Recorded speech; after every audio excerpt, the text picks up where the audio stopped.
Again. Good morning, Chairman. GOVA Commissioners, I'm Edith Gutierrez. I'm the project manager for, let me fix this really quick. I'm the project manager for the appeal of the hearing officer's decision for the conditional use permit for a green alternative medical marijuana consumer cooperative, project number 368304. To my right is Chris Larson, development project manager with Development Services.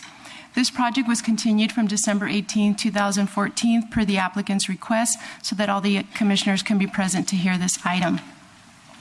Because this is the first appeal of a medical marijuana consumer cooperative, I've included brief background information on state law, the discretionary process, the regulations into my presentation, and then I will present the appeal item. I'm going to refer to medical marijuana consumer cooperatives as MMCCs. Proposition 215, the Compassionate Use Act, was approved in 1996 by the people of the state of California to allow the use of marijuana for medical purposes when recommended by a physician. In 2004, Senate Bill 420, the Medical Marijuana Program Act, required establishment of statewide identification card system, set possession guidelines, and recognized a qualified right to collective and cooperative cultivation of medical marijuana. On March 25, 2014, the City of San Diego adopted an ordinance to allow MMCCs. MMCCs are required to obtain a conditional use permit approved by the hearing officer. That is a Process 3 decision, which is appealable to the Planning Commission. A limit of 4 MMCCs per council district, that's 36 citywide, was adopted in order to minimize the impact on the city and residential neighborhoods. MMCCs must have a 1,000-foot separation from public parks, churches, child care centers, playgrounds, libraries, minor-oriented facilities, other MMCCs, residential care facilities, and schools. They must also be 100 feet from residential zones. The following regulations have also been included as conditions in the conditional use permit. The permit is attachment 4 in your report. MMCCs prohibit consultations by medical professionals. Security requirements include interior and exterior lighting, security cameras, alarms, and a security guard licensed by the state of California. Their hours are limited from 7 a.m. to 9 p.m. 7 days a week. Smoking medical marijuana on the site is prohibited. MMCC CUPs expire 5 years from date of issuance. All responsible persons associated with the MMCC require an MMCC permit, which includes fingerprinting and background check. Signs are limited to the business name only, no logos. MMCCs must comply with Chapter 4, Article 2, Division 15, which provides guidelines for lawful operation. I will now present the appeal item. On October 15, 2014, the hearing officer approved conditional use permit 1298258 to allow a MMCC to operate in a vacant 1,406 square foot tenant space within an existing one-story building on a 2.4 acre site. The site is located at 2335 Roll Drive. It is in the IL31 zone in the Otay Mesa Community Plan and is designated heavy commercial. On July 16, 2014, the Otay Mesa Planning Group voted 8-3-1 to tentatively approve the project with the condition that the applicant would return for a final vote once all cycle issues were addressed. On September 17, 2014, they voted again 11-2-1 to approve the project with no conditions. This is an aerial view of the commercial shopping center. It is approximately 0.2 of a mile north from the international border with Mexico. It is in between Roll Drive and Paseo de las Americas and is south of Siempre Viva Road. This is the view of the shopping center looking northeast, and at the end of the red arrow, you can see where the proposed location will be. This is a front view of the location. This is the site plan. The yellow represents the proposed tenant space. There are 11 tenant spaces on the north of the commercial shopping center. There is a Carl's Jr. to the south, and then the rest is surface parking. This is the proposed floor plan, which will include a check-in counter, a waiting area, a dispensary area, an employee lounge, and a restroom.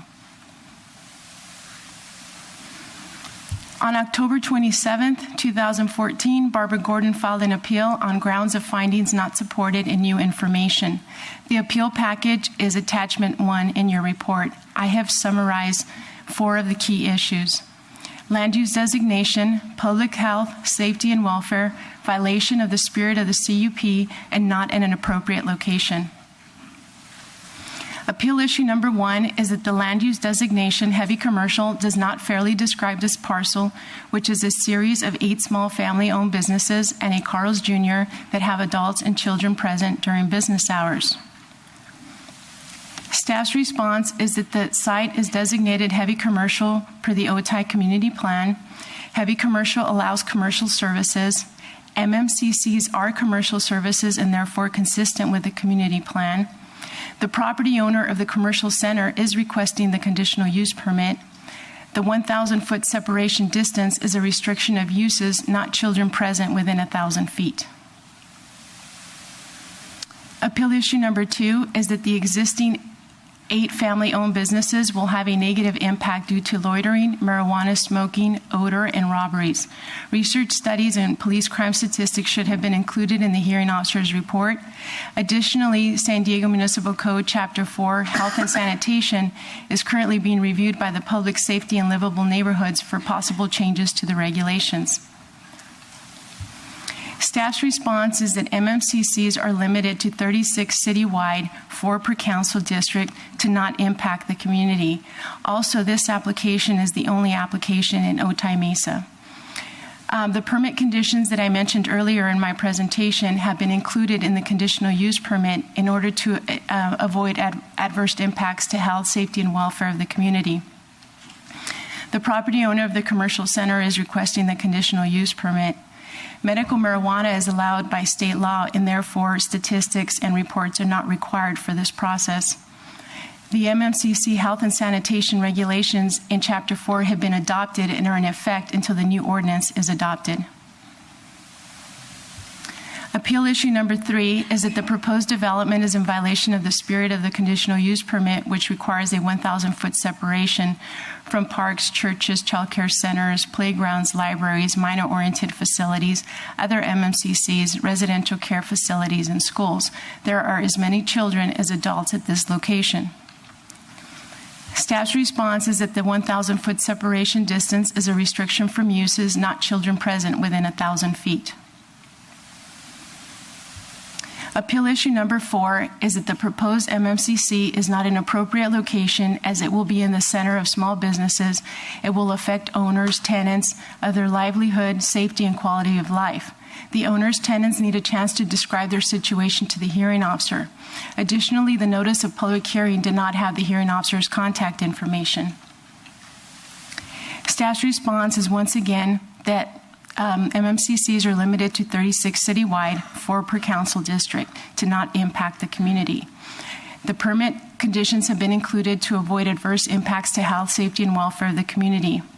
All notices contain the project manager's information and were mailed and posted per the Land Development Code requirements. The Otay Mesa Planning Group reviewed and voted to approve the project twice, and those meetings were open to the public. Staff is recommending that you deny the appeal and uphold the hearing officer's decision to approve conditional use permit number 1298258. This concludes staff's report. Staff is available for questions. All right, thank you. Before we go to public testimony, are there any clarifying questions from the Commission? Commissioner Haas. Yes, one question, Edith. We're focusing on the requirements to site the facility. Could you enumerate what zones an MMCC could locate in with a conditional use permit? They're only allowed in commercial zones that don't allow residential and in industrial zones. So industrial zones, and when you say commercial zones, are they allowed in all commercial zones? No, as stated previously, they not mixed-use zones. Not mixed use, but whether this discussion of whether it's heavy commercial, it's is not necessarily relevant. It's allowed in any commercial zone without residential that's not mixed use. Right, and as long as the community plan also allows that designation. Okay, thank you. Commissioner Whalen? Thank you. I just wanted the city attorney to comment on any question about the standing of the appellant to raise the appeal, because it's come up. Are you referring to the written material that's been distributed since we haven't gotten to public comment yet? Yes. Okay. Any interested person or the applicant may file an appeal of a decision made by the hearing officer. The definition of an interested person is somebody who was present at the hearing, expressed interest in the matter before at that hearing. So I don't think there's any question that Ms. Gordon was present at the hearing officer hearing and expressed an opinion on the matter at that time. Did you have further questions? Okay. I'm going to have in the future further questions with regards to the conditional use permit itself. This conditional use permit comes from the hearing officer. Is there going to be an identical conditional use permit under the purview of the Planning Commission? This one, attachment 4, is from the hearing officer. I would assume that it's going to be identical. I just want to make sure that I'm speaking to a document that's under the purview of the Planning Commission. Yes, it is identical. Perfect. So it'll be identical. Yes. All right. Thank you. If I could just add to that, you have the authority to affirm, reverse, or modify the lower decision. So it being identical assumes that you would be affirming it as it was approved by the hearing officer. Perfect. Thank you. All right. Any further clarifying questions of Commission? If not, we'll go to public testimony. We have, as might be imagined, an impressive stack of speaker slips here from both sides. So what I want to do is sort of try and frame this in a context that maybe will help expedite some of this first, too. And while it may not help, it's worth noting that this item is before us as a land use item only. We're not here. We can't overturn a statewide referendum from 1996. We don't have the authority to modify the city council land use regulations that were established as to where these facilities could be. Our task as a Process 3 appeal is to verify whether or not this application in this instance meets those criteria only. So as much as you can, as you're brought up to speak, we would love you to focus in on those issues alone. If you're here this morning to try and sway our decision-making process, that's where you're going to hit the home run. If you divert out to other things, and while you may not like Proposition 215, that's not before us, and unfortunately we don't have the authority to be able to amend that item. However, the land use decision that's before us is where you should focus. So as much as possible, we'd like to try and keep that framed into that arena as much as we can. As is typically the case at Planning Commission, I'm going to start with those in favor of the appeal who are opposed to the project, which in simple terms is a yellow speaker slip. So with that, due to the volume of speakers that we do have, we are going to limit the speaking time to 1 minute per person just based on the sheer volume of speakers that we have. So you can cede time if you haven't already. There's a number who have grouped their times together to get to a longer presentation. But with that, I'm going to go to those in favor of the appeal. And the first one I have is Barbara Gordon.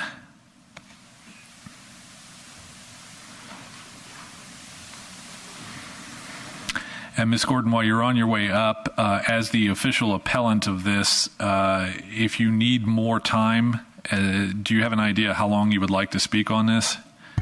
No, I think they have actually given what I was going to say, but I want to reiterate it again. All right, we're going to go ahead and give you, just as the appellant, I think in fairness, 5 minutes since you are the official appellant. If you don't use it, you can feel free to cede it to someone else or take that time yourself. But since you are the appellant, we're going to give you an extended period of time in fairness. Okay, I probably won't need it. I can cede it to Scott Chipman. That would be great.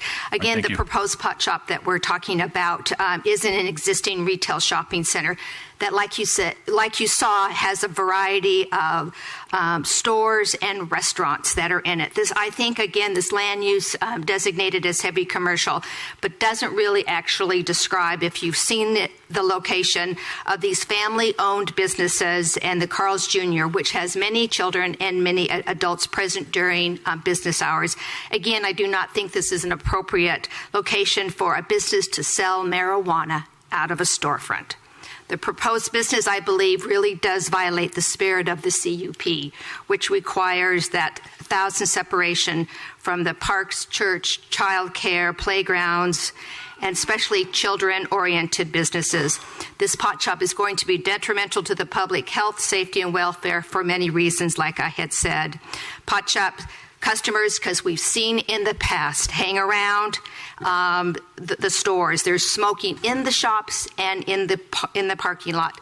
Marijuana will permeate the businesses that are adjoining the walls, and the potential for robberies is great with the cash crop of marijuana and lots of cash. Again, these are not benign businesses as people would have you believe. I think it's a threat to public health and safety of all citizens, especially those that are going to be working, living, and working around these areas. And I would ask you to deny this, and thank you. All right, thank you very much. Next speaker I have is Scott Chipman. Scott, you have time seated from, let me just make sure these people still agree, Maria Angel. Is she here? Maria Angel? Okay, is she here though? Yes. Okay, thank you. And then John Fellers? Okay, thank you, sir. And then Kay Lippert. All right, so Scott, you have 4 minutes on your own plus a 3.5 minutes left over from Barbara. Thank you. I probably won't use it all, but I want to make sure that this is covered because that was one of the reasons why it was tabled to this day. First, regarding the process, because someone files an appeal, that does not mean that those are the only arguments for an appeal, because once an appeal is filed, there may be other people who want to appeal, but they're choosing not to because there's an appeal that will give them the opportunity to speak, and I certainly am one of those. I should also mention that in Pacific Beach, the planning group voted pretty much unanimously to oppose a pot shop, and I don't remember a staff report emphasizing that vote when it was presented. I do think that there is some bias in the staff reports. With that being said, I'm Scott Chipman. I'm a San Diego native, or a 40-year resident, and a member of the planning group, although I'm here representing San Diegans for Safe Neighborhoods. We count the harms, we count the pot shops, we count the grand openings, including the grand openings that advertise with a porn star. And public safety is an issue. It is a land use issue. It was a determination, and so it becomes a land use issue, and that is primarily what I want to speak today. We are appalled at the pot shop approval process. It's abusing communities by ignoring public safety. Briefly, the public safety determination is non-existent. This is a bureaucratic checking of boxes, doing no real research, providing no real evidence. This pot shop is an area designated by SANDAG as level 8 of 8 in concern for public safety and crime issues. That was not in the report. Why not? We know it. The county knows it. Why doesn't staff know it? It appears that the city did not talk to police, DEA, or Border Patrol. If they had, they might have come to the realization not only that the crime level in the area is high, but that this area is near the border where drug-running tunnels have often been located. The businesses near the proposed pot shop are family-oriented. Even though it's identified as an industrial zone, look at the pictures. It's a strip mall. If that was a strip mall in Kearny Mesa, it wouldn't be allowed. The concerns of the local community and business owners have been ignored. I want to also let you know what the Metapot process is, because I've got my medical marijuana card right here. And the process is, and this relates to public safety, the process is you go into an office and there's a receptionist behind the desk, and he says, "What's your problem?" And you say, "Pain." He writes chronic pain, and he prints out the forms with the doctor's signature already on the form, which says, "This affirms the patient has been physically examined in our office and qualifies for use of medical cannabis. The physician is board certified. The patient assumes responsibility." No examination is going on. I would venture to say 95% of the recommendations are done with this process. And if you look at the advertising, we have locations for pot shop recommendations with 7 phone numbers. And that's not because they have 7 doctors, it means they have 7 receptionists and one doctor that's pre-signed all the forms. So this is a health and safety issue. Among other flaws in the ordinance, there's no audit provision to check where the pot is coming from and where it's going. Recently, the DEA provided information on the hundreds of thousands of illegal pot plants that have been destroyed in the local mountains on public and private lands and in illegal indoor grows. Yet the ordinance has no provision to ensure the pot is coming from legal grows. We have one government agency approving and generate a climate for illegal activity, and that then needs to be addressed by another local agency. There's also no provision to ensure these drug dealers are not selling. Selling marijuana in California continues to be illegal by state law. There is no provision to prohibit hash oil products, including the edibles. The hash oil infused edibles are creating a market for hash oil production, which has generated more than 24 butane explosions in San Diego just in the last couple of years. And the DEA has identified hash oil production and explosions as more dangerous than meth labs. It was recently revealed that 68 children in California have been admitted to Shriners Hospital in Sacramento with butane explosion burns. To knowingly create a market for production of hash oil is not only dangerous for public safety, but it is criminal negligence. The staff member has said on previous occasions at the report multiple times that the state will regulate the THC concentration. The state is going to regulate hash oil. The state is going to regulate edibles and the nonprofit status. Yet staff has provided no evidence of state regulation, and with hundreds of hours of our own research, we have found none, and there is no evidence any effective regulation is coming, despite what the City Council has suggested they were waiting for.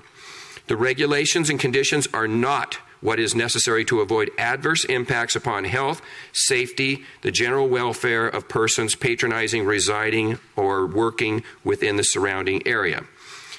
And no one has ever dies from marijuana. However, foster dad high on marijuana left his 10-month-old girl to die in a hot car and had just driven home from his dealer's house. 4-month-old dies left in a car by parents for 15 hours. That's in El Cajon. 3-month-old baby dies in hot car as father allegedly smokes pot standing next to the car. 2 toddlers die at pot house while adults sleep it off. 2 hurt in Pacific Beach drug lab blast. I mean, I could go on and on about all of the death, injuries, assaults, shootouts at pot shops. There is shootouts with security guards at pot shops. So, the marijuana itself is commonly diverted to young people as evidenced by them being in possession of the vials with the names of the marijuana types. A nearby middle school, nearby to us, right here, 11, 12, and 13-year-olds had over 100 students suspended in 1 month last year for possession of or use of marijuana prior, during, or after school. This was a student population of about 750. Regulation without enforcement is no regulation at all. The fee being charged is way too low. The county needed over $50,000 to regulate one pot shop. The edibles are evidently not going to be addressed at all. We need a council member to put it on record. And, look, think about it. Why are these people lining up to sign up for these applications when they don't even know what the final ordinance is going to look like or the requirements are going to look like? Why? Because they don't care what the regulations are going to be. It doesn't matter to them because they're going to make money. That's all about money. And I've had multiple city councilmen tell me personally, privately, in the halls, they know it's about money. The reason you are a citizen board is to provide a non-bureaucratic human perspective on these types of issues. This is dangerous, this location is not appropriate, and public safety should be our highest priority. Please make it so and deny this CUP. All right, thank you very much. We'll move on to the remainder of the speakers I have in favor of the appeal opposed to the project. I'm going to list these in threes so that if you hear your name called, if you might want to queue yourself up so we can move through these faster rather than waiting for you to walk up from the back. So first speaker we'll have is Judy Strang, followed by Bertha Gonzalez, followed by Peggy Walker.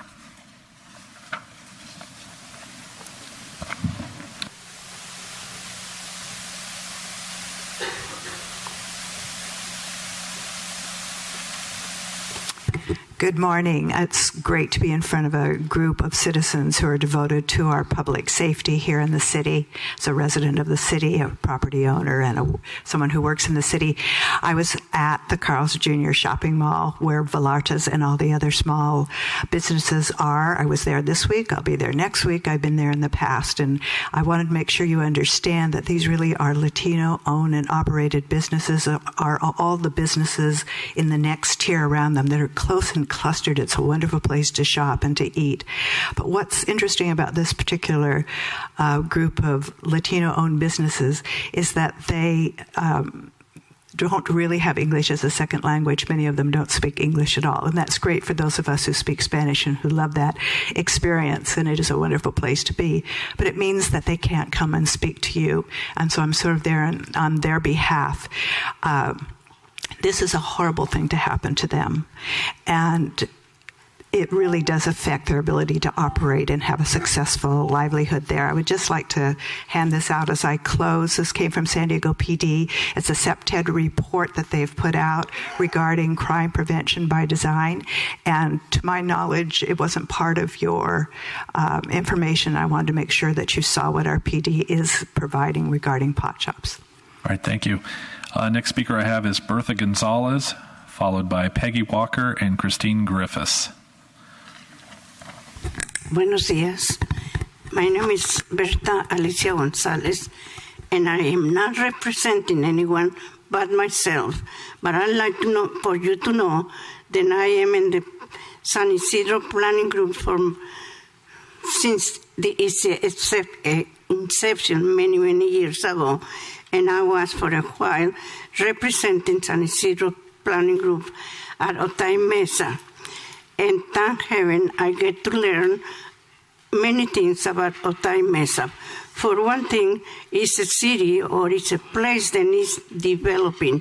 The people that have their business in that place are working people, honest people, and hardworking people. Their clients came from Tijuana. And they are supported by many, many businesses around the industrial zone in that area. But one of the things that I see is missing is the friendship with Mexico. I wish this body will consider being a good neighbor with Mexico. When you are a good neighbor with Mexico, we are just like this, together, and they are the ones who visit us.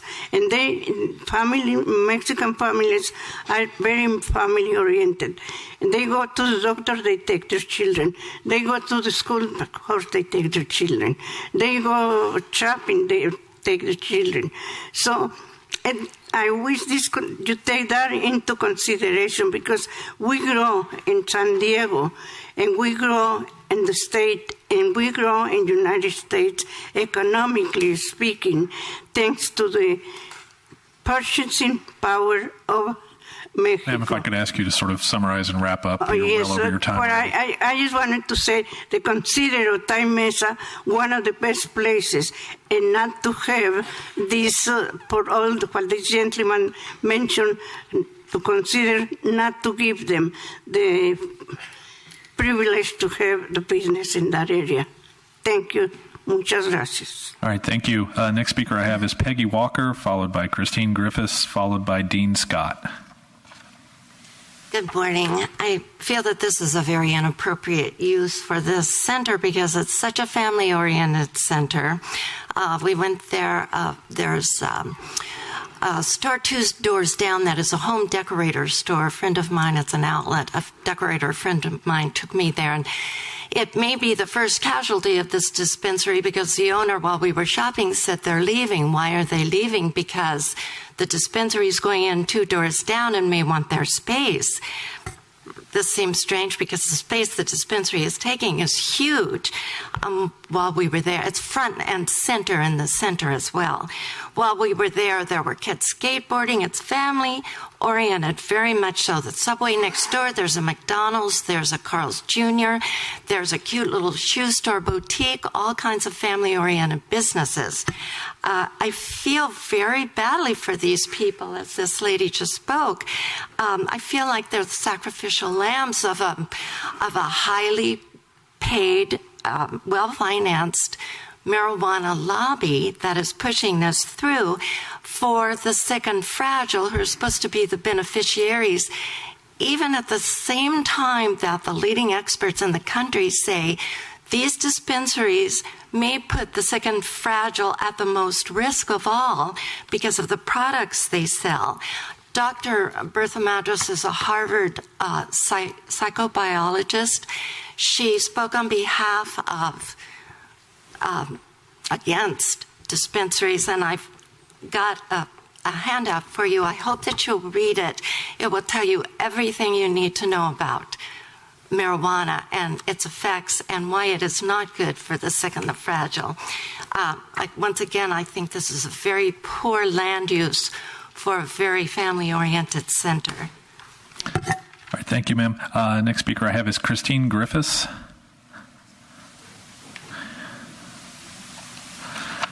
Hi, good morning. I'm pleased to be here to speak to you on this issue today. I thought I should come and share my experience because I have worked in a small office building scenario with an illegal operating pot shop, and I wanted to let you know that it was definitely a negative experience for myself and the other businesses in my building, and it has been a situation where the same owners have been reported. They have been closed by the city and then have opened it again in the same building, just in a different suite number, kind of like a game of whack-a-mole. Each time the pot shop has opened, we continue to have issues of safety. We've had robberies during the middle of the day, armed robberies. We've had windows broken. We've had vandalism. It is definitely an issue of land use and safety for the people that frequent the businesses as well as the other business owners. And I echo Peggy Walker on her feeling sorry for those business owners that are going to be exposed to this situation. The so-called patients that frequent the pot shops in my building are destructive. They smoke pot. They harass the other customers and people coming to the legitimate businesses there. And I feel that your job is to protect these small businesses, to protect their safety, to protect their livelihood, and that please vote against this conditional use permit. Thank you. All right, thank you. Next speaker I have is Dean Scott, followed by Jan Asaro, followed by Carol Green. Good morning. I'm very concerned about the safety of the businesses around the proposed pot shop in what we're going to call the Carl's Jr. Shopping Center. I provide private and commercial insurance throughout San Diego County, and I know that this particular area is considered a high-risk area. I think the greatest predictor of responsible business behavior is present and or current behavior. In fact, if you Google the address 2335 Roll Street, the second item that comes up, and for several other items afterwards, is the marijuana storefront and its services, including deliveries. I think the Planning Commission is well within your directives to insist that any marijuana storefront applicant should not already be engaged in illegal behavior as this particular applicant is. I want to provide you a handout, which is basically their website for your information. Thank you for your time. Thank you, sir. Next speaker I have is Jan Asaro, followed by Carol Green, followed by Katie Pompanyak. Good morning. I also, as many of the speakers before me, are trying to address the land issue part, and I firmly believe that this is so not a heavy industrial area. I'm so surprised that it has been zoned with that title. There particularly were 2 stores that had large sections of toys, everything from riding toys to a lot of electronics that teens would be attracted to buying. So it's going to attract, obviously, a population of a mix of ages and not, hidden in that way, as well as the Carl's Jr.'s, McDonald's, Subway, and all the restaurants that obviously families do support. Sorry.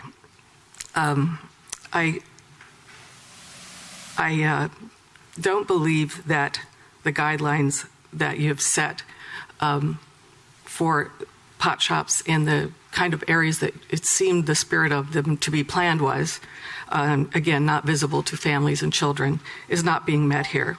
And I ask the permit be denied. All right, thank you. Next speaker I have is Carol Green, followed by Katie Pompagnac, followed by Raquel Norian. Hi, my name is Carol Green, and I'm here to ask you to deny this permit. I did bring some pictures. I don't know if I can have this passed out to you. Of the center, it's being referred to as the Carl's Jr. Center. It's definitely a community area where people come. Just to let you know that there is a Carl's Jr., as was mentioned. There's also a Subway, a couple of Mexican restaurants, by the way, delicious.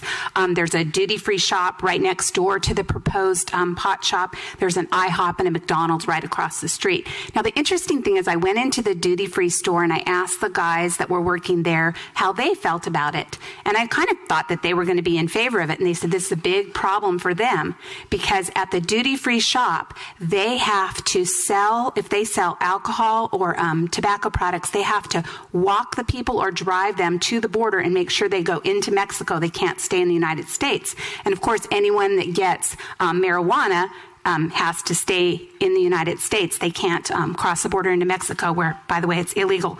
Oh my gosh, 215 is not about dispensary storefronts. I just want to point that out.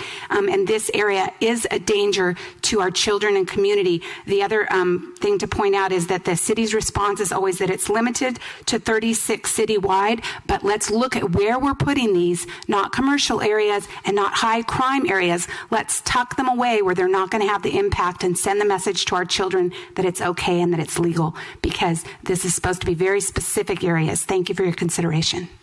Thank you, ma'am. Next speaker I have is Katie Pompagnac. Good morning. Thanks for listening. My concern and why I'm against this location is that it is an area of high crime. And so I brought with me the Sandag Healthy Communities Atlas. I'll give some copies to you, but basically this area in San Diego, and you don't see the color very well on here, is the highest in physical disorder, which would be rate of property crime, vandalism, and so on, over 9 incidents per 1,000. Also, it's the highest, over 12.5 in violent crimes of robbery and whatnot. So even though we're looking at a very community little shopping center, this is a very high criminal area in San Diego. Therefore, I feel that it's kind of a disaster to have a pot shop in the middle of all that. It's already an area that needs some work. Thank you. All right, thank you, ma'am. Next speaker I have is Raquel Norian.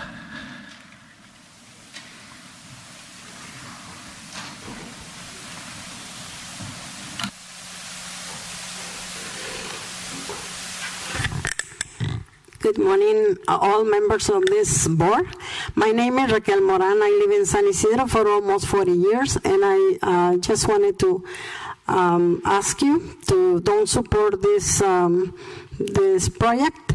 And the reason that I says this is because it's too close to the front from Mexico, and then we're going to have more problem than we already got.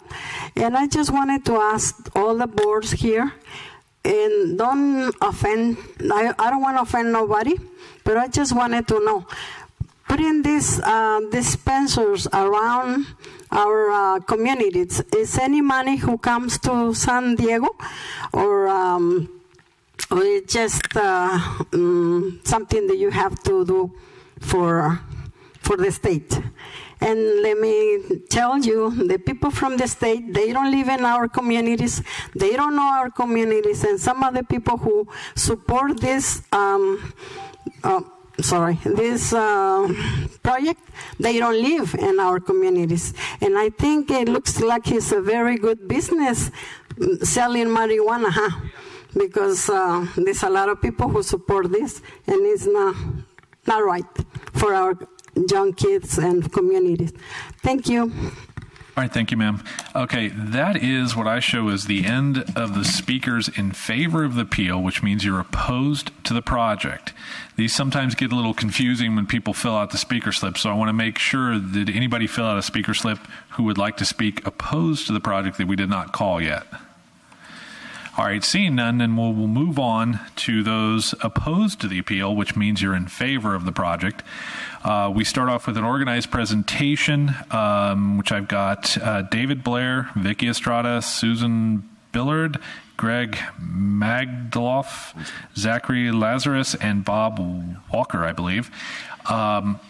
So I've got 7 slips here, so that puts you to 7 minutes for the organized presentation. However, there is a gigantic stack of additional pink slips here that if you want to solicit some additional time to speak to from and see if someone would like to cede that time, we can go that route as well too. So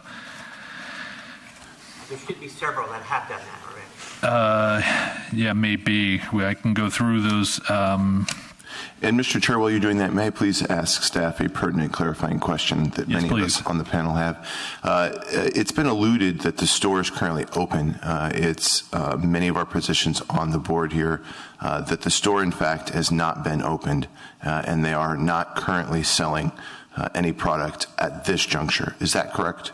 That is correct. They are not open, and staff went out there yesterday to verify that it is not, and it's completely empty. Thank you.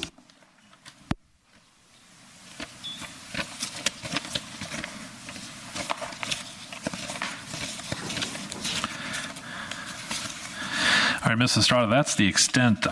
Nobody else, they may intended to cede the time to the organized presentation, but they didn't note it on their speaker slips. So we can go the old-fashioned way, and I have no problem with people sort of just standing up and stating their name and saying they're willing to cede their time, and we'll remove them from the pile of individual speakers. So if anybody wants to do that, that's fine. Sir, your name? All right, next.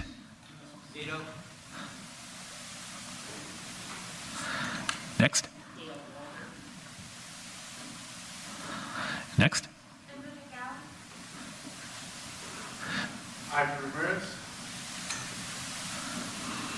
Next. Thank you, Bruce. And another one. Okay, and one more.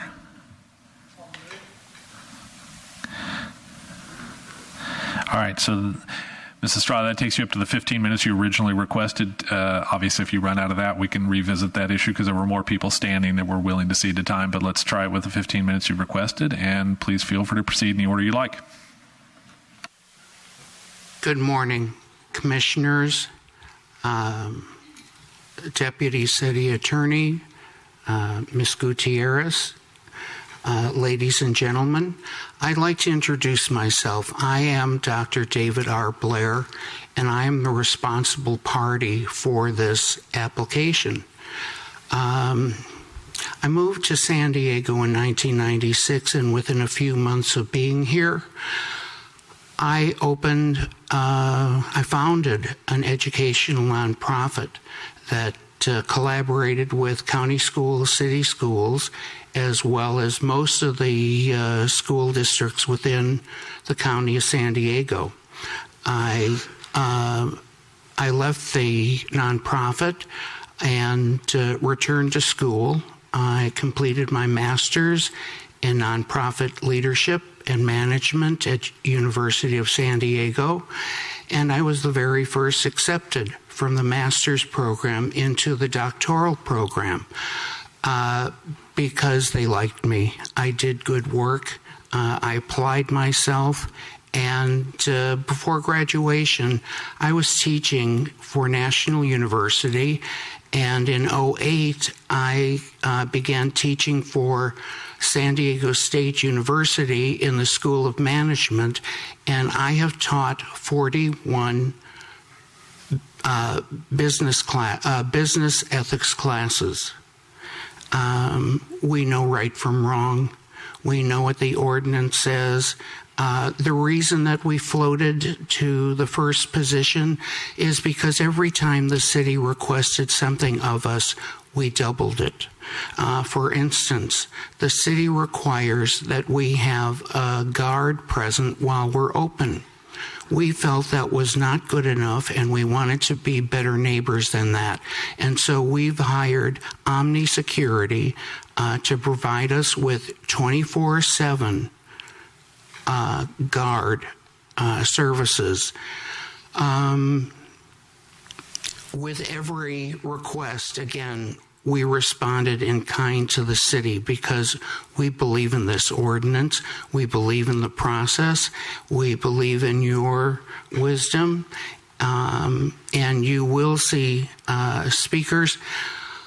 I hate to call myself, but there are two of us that are running this organization that are pillars of the community. Dr. Bob Walder, who will be speaking in a few minutes, and myself. I have touched the lives of thousands and thousands of young folks, and I hope you will support our application. Thank you so much. With this, I'd like to introduce our extraordinary land planner, Vicki Estrada. Thank you so much. Thank you. A little different than last week, huh? Balboa Park stuff. I have been standing, at this podium since 1975, presenting projects from Balboa Park to Barrio Logan to the Pilot Village to the General Plan Update. But not once in all those years have I had a chance to work on a project that would really directly improve somebody's pain. And the reason I say that is a few months back I was asked by this extraordinary group of people, Vicki, would you like to help us obtain a conditional use permit? I did not hesitate because my wife, Linda, suffers very bad fibromyalgia, migraines, and complex regional pain syndrome. She was on daily massive doses of Dilaudid, a morphine derivative, and I suggested that she go see a doctor about medical marijuana. She did. She got her card, and she is down to 1 or 2 days a month now on Dilaudid compared to before. So I have seen firsthand the benefits of this. And as Commissioner Golba has already said, the issue today is really not a legal one, is whether or not our project meets the ordinance, all the stipulations in the ordinance. And we certainly feel that it does. I want to thank staff for being as helpful as they could in terms of clarifying questions we had, because this is kind of a new thing for us and for a lot of people. So staff has been very supportive in saying, yes, you can't do that, no, you can't do that, and trying to clarify. And if they didn't know, they would find out. So I'll be fairly quick here. I'm not going to repeat things that Edith talked about. So there's our site, the 1,000-foot radius. Your screen cracks me up. It's a circle, not an oval, but the aspect ratio makes it look like an oval. But this is a key slide, okay? And it puts in terms graphically what we have heard from an ordinance standpoint. Our site is the red oval there in the lower right-hand corner. The first yellow circle on the top of us, that's 1.7 miles away. That's the Donovan State Prison. That's really the first place that anybody, quote-unquote, lives nearby, okay? And you can see on the far left there, just to the end of the runway, that's our nearest residential area, 4.9 miles away. And some of the other uses, you can see we're pretty far away and pretty isolated from a lot of the uses that have been stated that should not be near this. In addition, I quickly looked at the approved new community plan for the area to see, well, how does that relate? Are there parks nearby? Will there be parks nearby? Again, not even close where the yellow dot on the right. There's a residential overlay zone permitted in that spot in the middle.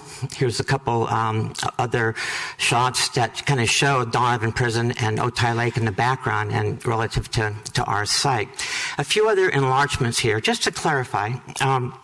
There's our site there, and immediately surrounding us, there's office, there's a gas station, there is, as was stated, an IHOP, a McDonald's, Carl's Jr., some border parking, industrial on the right-hand side. Now, just a bit of clarification, the site is zoned commercial, heavy industrial does allow commercial in it, so it is not a commercial zone. It is a commercial use within an industrial zone. And here are some of the uses that I'm not going to be specific. I understand the landlord of the project, of the property, is here and will speak a little bit later on his zone. You can see a little bit more detail on the site, where you enter, where you exit, the Carl's Jr. on the lower left-hand side. You can see the green square is the current vacant spot. I'm not necessarily call it a huge area. I'm not going to revisit the images that Edith has shown. You can see where our storefront would be. And yeah, there's some good restaurants adjacent to us. There's some insurance and some other uses. Here is a preliminary floor plan, which, as we go forward, an architect might say, you know what, you might want to move the safe over here a few feet here or there to make it better. But that is the basic intent of our floor plan. And what I'd like to do now is have Susan Billard talk a little bit about security, and then followed by our pharmacy expert. So, Susan?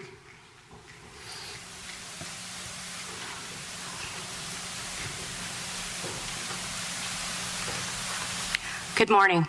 My name is Susan Billard, and I come to you on behalf of Omni Security Services.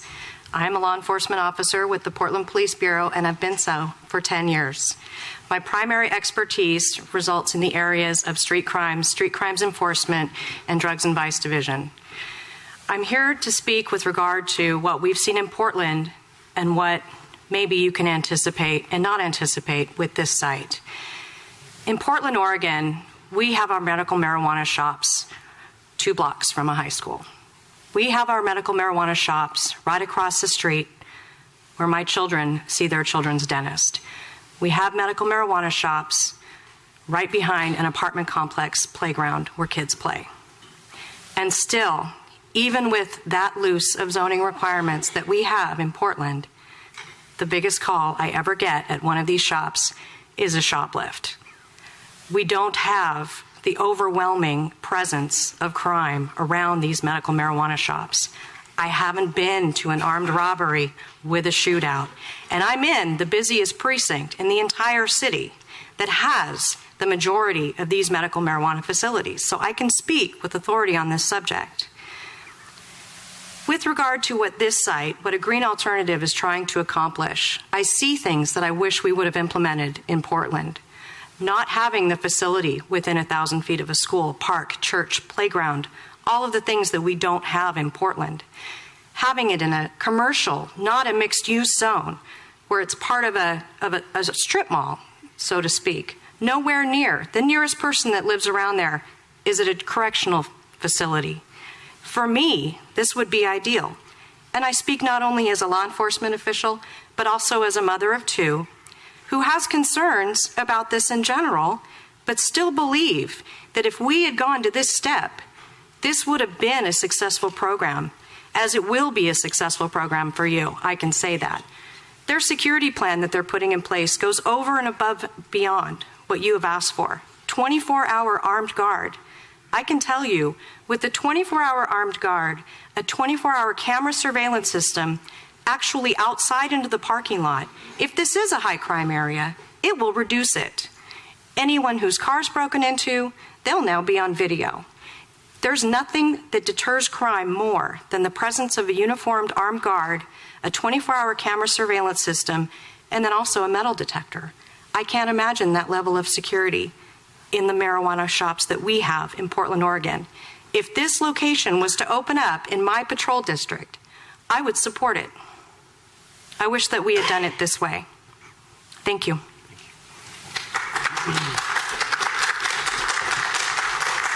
Good morning. My name is Greg Magdoff. I'm founder of Farm Labs. It's a local cannabis analytic laboratory.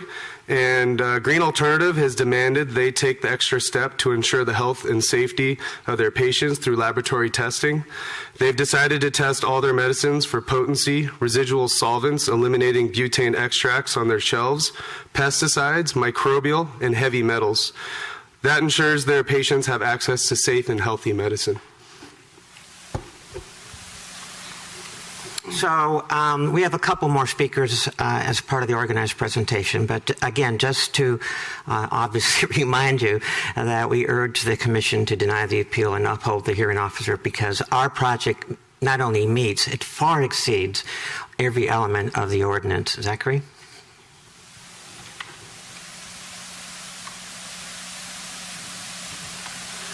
Hi, I'm Zach Lazarus. I'm a resident of Otay Mesa, California. I live approximately 4.3 miles away from the proposed facility. I am one of the founders of a Green Alternative, and I'd like to thank this Planning Commission. I'd like to thank Hearing Officer Teasley, the City Attorney's Office, Edith Gutierrez, and Mike Westlake of the Development Services Department for your hard work. Recently, our application to conduct our cooperative has been appealed from someone who possesses a negative stigma against cannabis. This person doesn't give reason or any new factual substantial findings in her grounds for appeal. I ask this Planning Commission to uphold the hearing officer's decision and please approve our conditional use permit application based on the proposed development will not adversely affect the applicable land use plan. The proposed development will not be detrimental to public health, safety, and welfare of our community. The proposed development will comply with the regulations of the land code.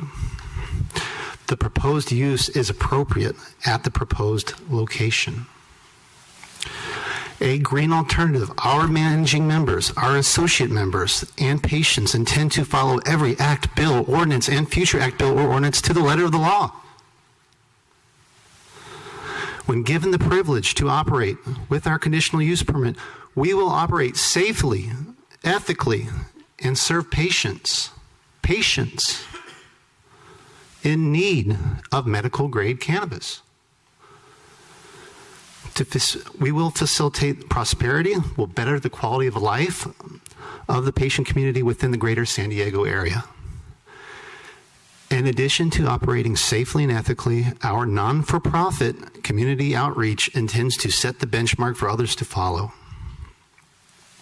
We will create new jobs. We will create a new taxable income for the city. And with your permission, we'll give back to the city. Thank you. I'd like to ask, because I know we've run up, it looks like you're about to ask me, we're out of the 15 minutes. We have one more quick speaker, our doctor. So if a couple of people could cede a little bit more time and get up and say. If you could just one at a time sort of clearly put out your, I'm sorry, what, I missed that. Another? And one more just to be safe. All right, thank you very much. Go ahead. Good morning. My name is Robert Walder. I live in Poway. I'm the Chief Medical Officer and the Chief Financial Officer for a Green Alternative. I've sat here and listened to a lot of complaints with specifically to concerns about crime. And so I want to touch on 2 points, one on crime and one on the regulations requiring dispensing. There are multiple studies that provide a different opinion as to crime. The University of Texas at Dallas reported that there is no correlation between medical marijuana legalization and any crime increases. This particular study tracked the crime rates across all 50 states between the years of 1992 to present, where 11 states legalized marijuana for medical use. Those states included Alaska, California, Colorado, Hawaii, Maine, Montana, Nevada, Oregon, Rhode Island, Vermont, and Washington. 2009, Los Angeles had the same study with the same results. 2010, the Denver Police Department and Colorado Springs did the same thing. And researchers from UCLA in 2011 reported that these results suggest that the density of medical marijuana dispensaries may not be associated with increased crime rates, or that measures dispensaries take to reduce crime, security guards, video cameras, will prevent possible motivated offenders. I think that's an important point. There was another study that basically talked about the University of South Florida, the University of Colorado, and the New York City Criminal Justice Agency, which set out to determine whether medical marijuana dispensaries in Denver could be considered locally undesirable land uses that people do not want to live close by.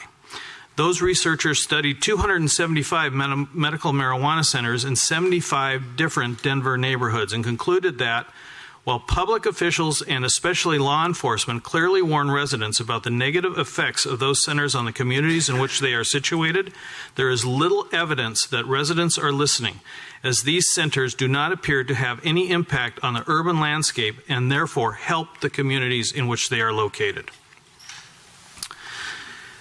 There's also a concern about the businesses in the immediate neighborhood. Oakland's city administrator for the ordinance regulating dispensaries, Barbara Keeley, noted that areas around the dispensaries are maybe some of the safest neighborhoods of Oakland now because of the level of security surveillance since the ordinance passed. Businesses in the area surrounding the dispensaries are reporting higher revenues as a result of increased foot traffic as a result of having the dispensary as a neighbor. I believe all of these studies are on point and talk to the benefits that this particular business will justify. Lastly, I want to challenge Mr. Shipman's experience about getting an actual recommendation. And I hate to say that there are members of the medical community that will dispense just about anything for any reason. And unfortunately, that is exactly the way life is. I mean, most doctors who are ethical will study the patient and make a determination. Thank you. I hope you approve a green alternative. So with that concludes our presentation. And if you have any clarifying questions, we're available for that. So we can always come back to it later. All right. Thank you, Ms. Estrada. I applaud you. That is, in 7 days, the quickest turnaround from as diverse of projects I've ever seen a consultant do in their life. So thank you. I can't even imagine that. So I think we've got quite a stack of speaker slips still opposed to the appeal in favor of the project, and I think let's take a quick 5-minute break and we'll come back and knock out the rest of those.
call Planning Commission back to order here.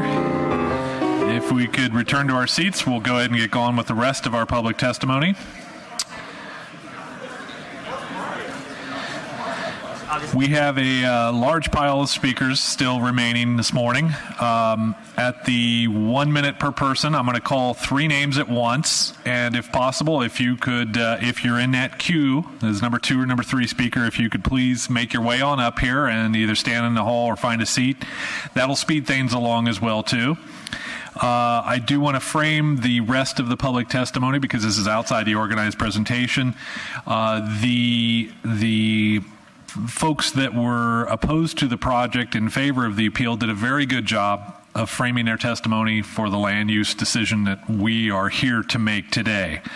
So I'd like to challenge the folks who have turned in speaker slips in favor of the project to be equally as on point in terms of the land use issue that this Planning Commission will be deciding and acting on today. Additionally, because there are so many speaker slips that we have on this, if you find yourself in a position where the person in front of you said just exactly what you were going to say, we will think none the less of you if you just stand up and say, I agree, ditto, any passion you want, or what they said, give us a thumbs up, whatever it may be, that's fine as well too, so we don't get repetitive and can move things along to where we can actually deliberate and act on this item this morning. So with that, let's go ahead and dive into the remainder of the speakers in favor of the project, opposed to the appeal. The first speaker I have is Michael Voigt, I believe it is, the property owner.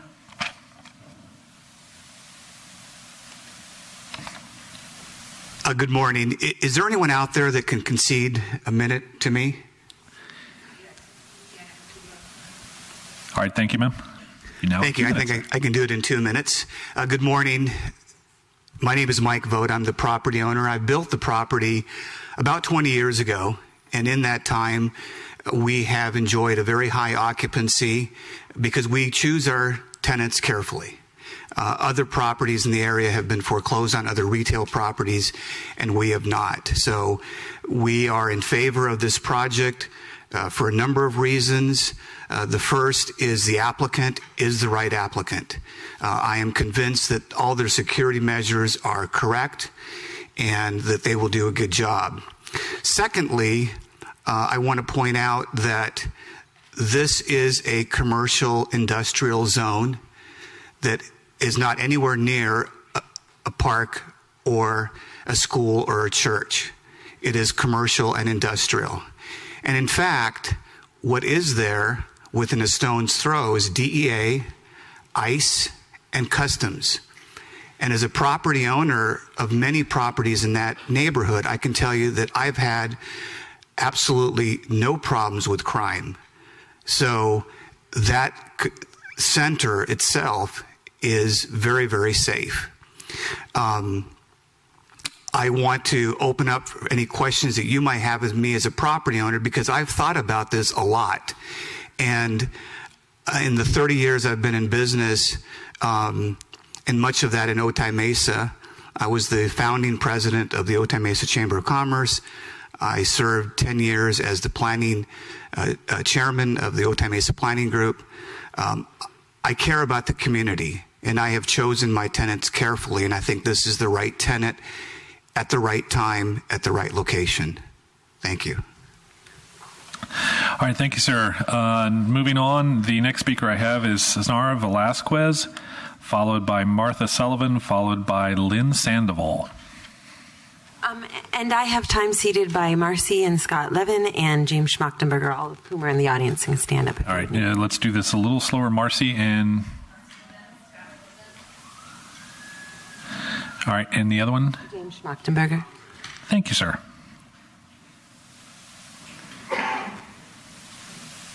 Proceed when you're ready. Greetings, Planning Commission. First, I would like to address some of the questions that were posed by the Planning Commission regarding this project. There was a question as to the zones that MMCCs were allowed in.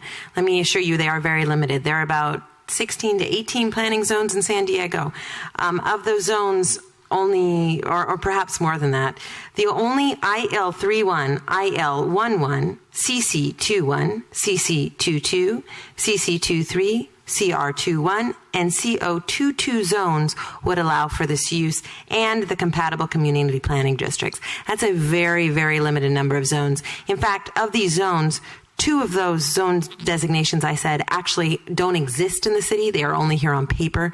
So we're looking at a very limited area. That throwing in the restriction of 1,000 feet from public parks, churches, to childcare, playgrounds, and libraries, and youth-oriented facilities, you're left with a very, very small area of San Diego City where these locations can exist. So small, in fact, that there is no possibility of even having an MMCC in community council districts 4, 5, or 9, in so much as there is not a single zoning in those districts that meets all of these requirements. And while there is the possibility of a location in districts 1 or 3, they have received only one applicant, which means only one person has found a space even compatible with these uses. It is extremely hard to find a location that meets all of the criteria of this ordinance. This location meets that criteria perfectly, to the letter and without exception. It is one of a very few applicants that the city has received that can say that with absolute black and white certainty. So for that reason, this is what the ordinance was intending. I wish I could show you a map. It's very, very limiting. There was brought up by the opposition was that there is a delivery service being run by a green alternative.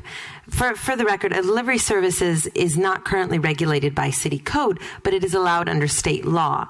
So by operating a delivery, a green alternative is not in violation of any statutes or conditions. There is nothing about the ordinance that would prohibit them from operating a delivery service. I just wanted to emphasize that since it was turned into you in a handout.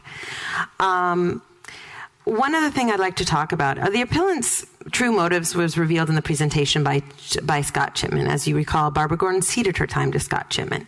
Our opposition does not have a problem with this application. Our opposition has a problem with all marijuana use with Prop 215. He was talking about oils and this and that and doctors.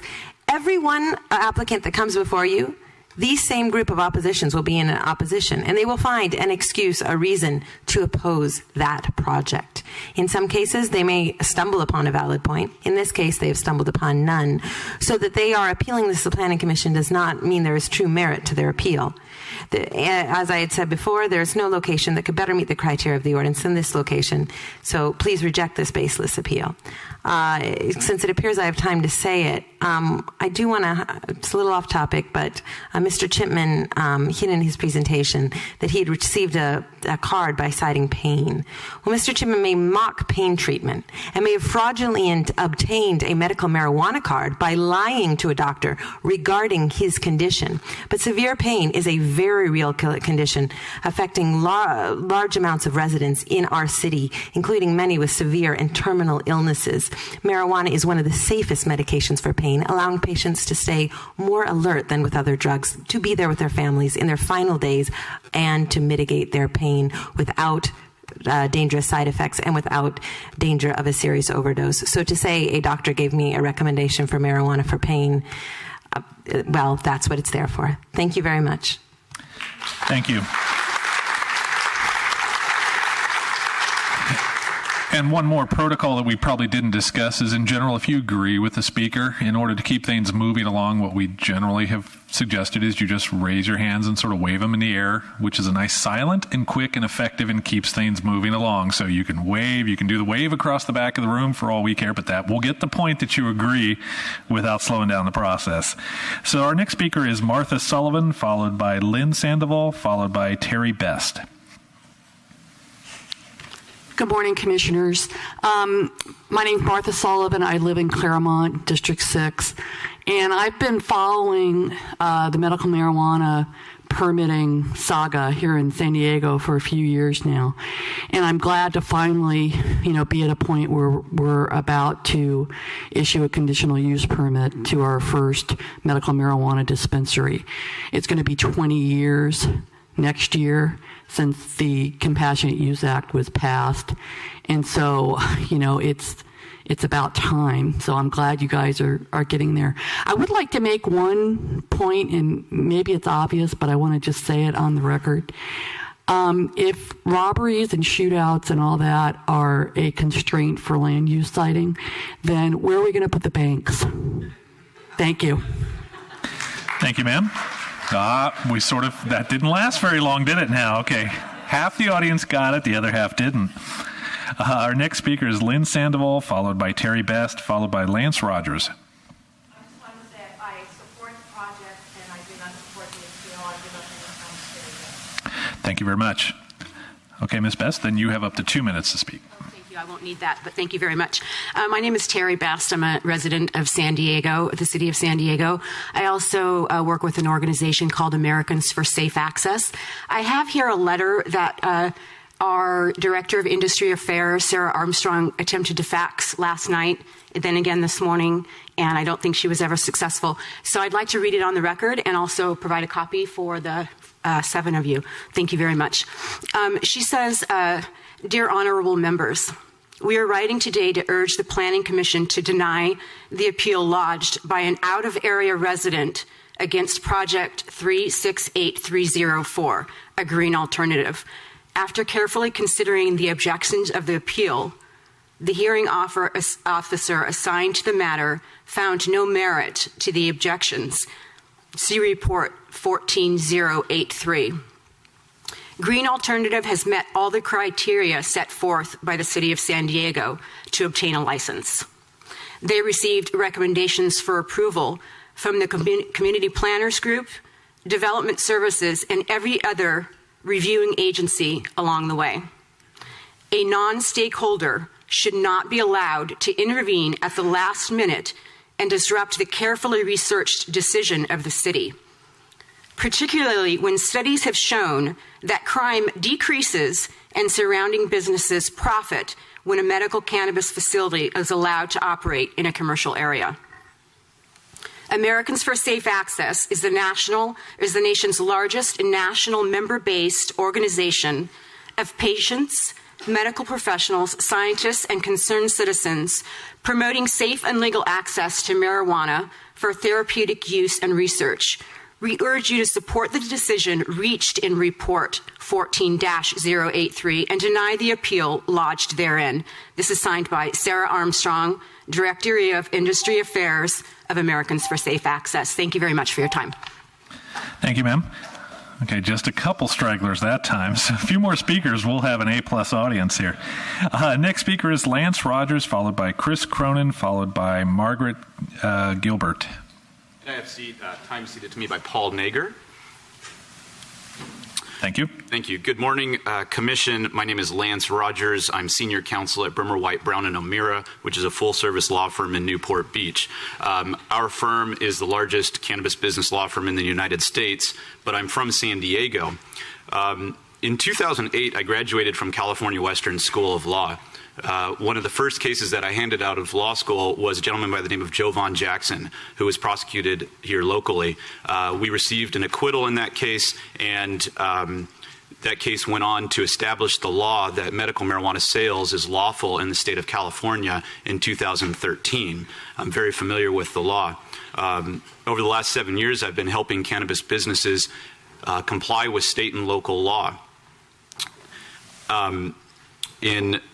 And as part of that, I'm an adjunct faculty professor at California Western School of Law. I speak on cannabis business representation throughout the United States.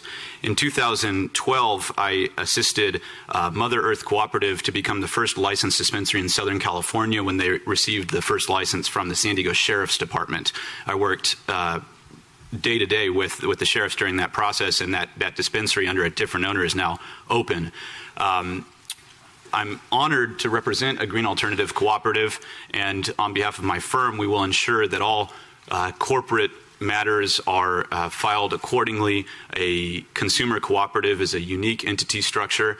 We collaborate with accountants to ensure regular tax filing and compliance with nonprofit laws with that regard. I'm hopeful that once we get past this, the community can come together and really, if there are any concerns, my firm is here to address any public safety, any concerns whatsoever. Please call me anytime, and I thank the Commission for its time.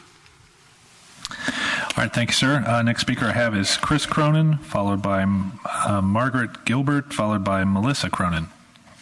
I speak in support of All right, thank you, sir. Next speaker then is Margaret Gilbert.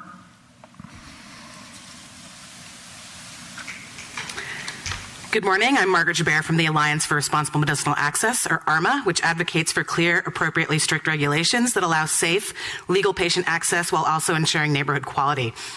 ARMA supported the passage of the MMCC ordinance, knowing it would enable permitting and legal operation of medicinal marijuana cooperatives in San Diego. Very few properties in the city meet the restrictive zoning criteria in the ordinance, and with the per-district limits on locations, we'll be lucky to see even a dozen cooperatives where sick and elderly people will be able to get their medicine from a clean, well-regulated, secure cooperative. But this particular location is one of those rare properties, and this permit was approved fair and square under the ordinance. Ask anyone who's been through the process and been denied for the most minute deviance from the ordinance, and you'll know that this appeal is baseless. City staff have been extraordinarily thorough in evaluating each application for its adherence with the letter of the law. The bottom line is that the appellants simply disagree with the will of the majority of California voters who made medical marijuana legal, with the state legislators who put rules in place regarding sharing of resources, and with the city council that wrote and passed this ordinance to ensure a modicum of safe access for patients. They don't have the right to subvert these democratic processes to their personal beliefs, and they may not use the conditional use permitting process as their referendum. A green alternative respected the law, a fact affirmed by a skilled set of public servants, and they deserve your support. Please reject this appeal. Thank you. Thank you, ma'am. Next speaker I have is Melissa Cronin. Thank you. Jeff McCall. Second try, Jeff McCall. Okay. We'll move on to Michael Quester. All right. Next one is Cindy Elliott. Debbie Spasato. All right. Holly Parker. Anita Birch. Charles Torak. Darlene Morlett. Carolyn Mooney. Kelly Taylor. Catherine Behan. Wendy Fawcett. Lori Higgins. Terrence Higgins. Teresa DeRito. Daniel Tideman. Joanne DeRito. Yova Gargas. This one I'll have to apologize because there's no last name. David M. So if there's a David M., you can get to pick and choose what your last name is. You can speak now or wait till your full name gets called.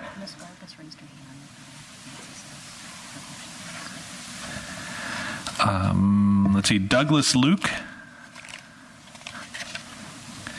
Michelle Beauchamp.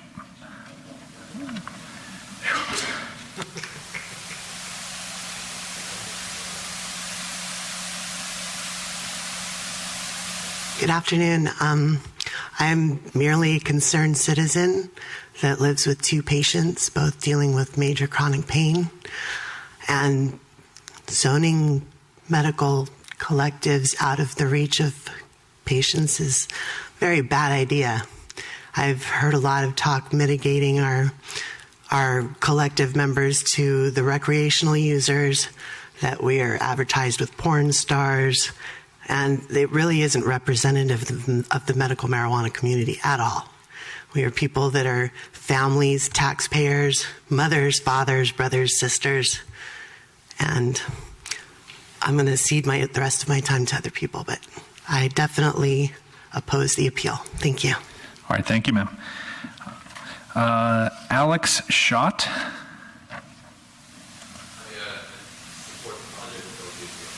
Thank you, sir. Laura Purchase.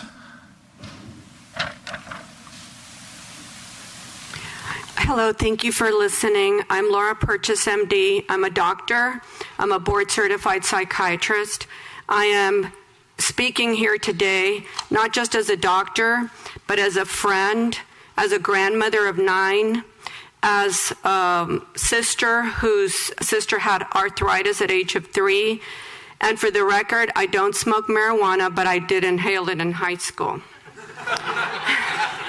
As far as land use is concerned, I think all pawn shops should be taken out of the city if that's the case regarding marijuana shops, because there's a lot of illegal activity in pawn shops. All the bars should be closed because of the DUIs in the cities, as well as restaurants that serve alcohol.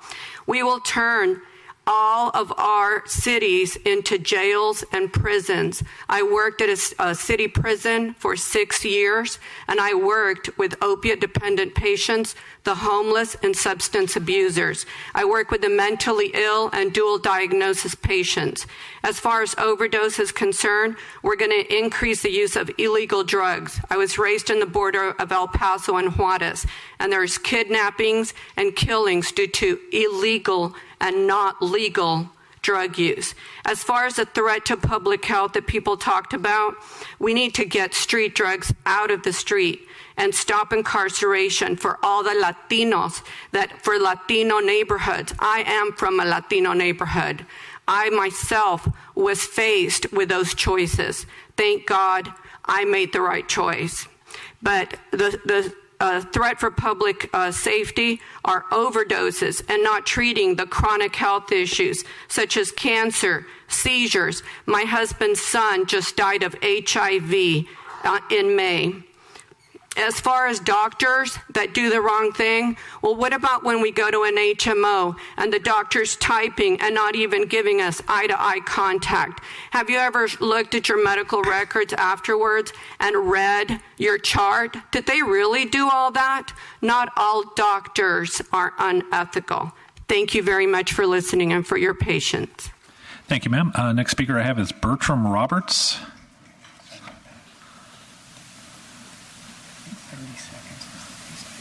Good morning. I'm a physician. I'm the husband of Dr. Purchase. I'm a board-certified internist. I have a master's degree in public health, have a doctorate of public health. I'm a fellow in the American Society of Tropical Medicine. I've just returned recently from Nigeria, and I want to say that I support this movement very strongly. We need to have choices. We need to have choices. So, thank you very much. Thank you, sir. Next speaker I have is Leticia Olvera. Thank you, ma'am. Chris Siegel.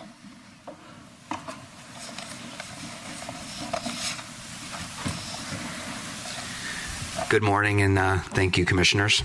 First, I'd like to say that I am a proud resident of San Diego, and both of my parents passed away from cancer. And firsthand, I was able to see how it made their life, cannabis made their life a lot more enjoyable and took them off of the heavy opiates.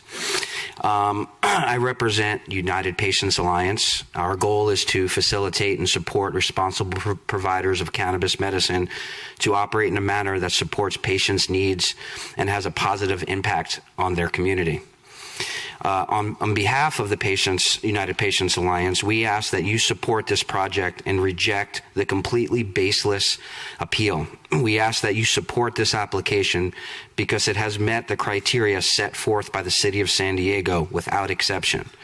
Therefore, if you support the city process, regulation, and city staff recommendations, you will support this applicant.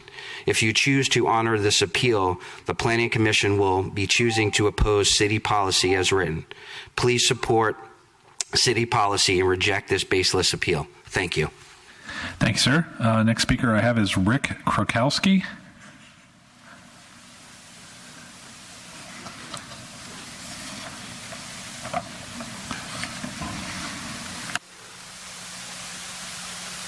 Good afternoon, Council. Thank you. And if it's easier, there are both of the mics down there work. So if it's easier to use the lower one, that's fine too. We're not starting your time yet. Don't worry. Okay. I've been an activist. Well, first I voted for Proposition 215 back in 1996, not ever thinking that I would actually need it. It's kind of strange when the voters' rights were so wrongly stepped on for so long. Unfortunately, the ordinance, and I guess I make the joke about you can't have it anywhere 100 miles from a telephone pole because of the restrictions.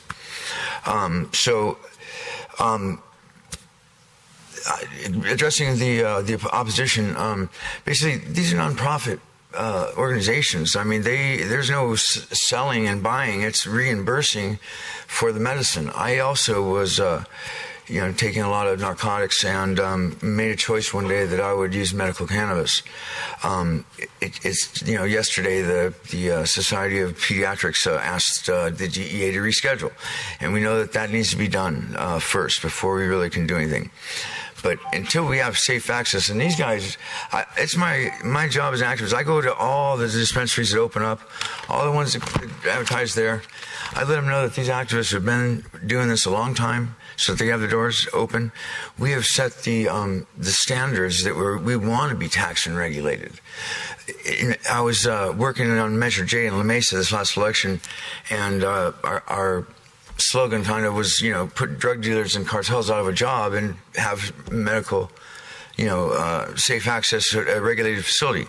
That unfortunately didn't pass, but, it kind of tells us something, that putting a 2.5% on every sale tax for the city of La Mesa. Again, not sure why. Again, studies come through every day of the medical efficacy. The Health and Human Services Department should be testing it, finding out about its medicinal value. They've been using it as a medicine since 2700 BCE. And anyway, I know that it's worked for me. I know that nobody really cared if I popped some oxycodone and jumped in my car and drive it, but medical cannabis, oh my goodness.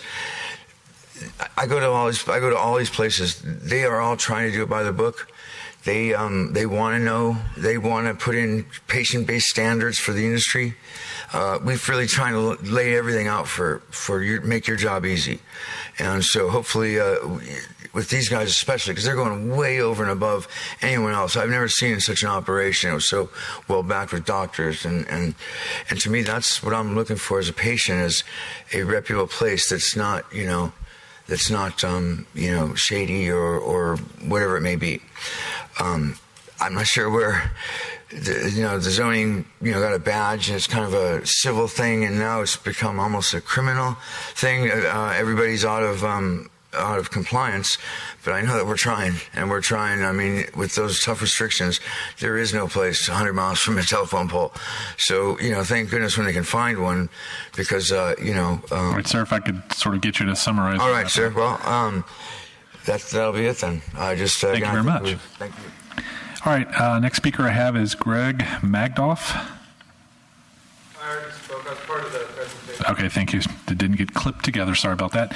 That is actually the end of the speakers I have opposed to the appeal in favor of the project. I want to confirm, is there anybody who didn't speak, who either turned in the wrong color, didn't understand the color coding or anything, and still wants to speak on this item? With that, I'm going to go ahead and close public comment for the day. Just as a framework, what that means is basically public testimony is over. It's now our turn up here as a commission to deliberate.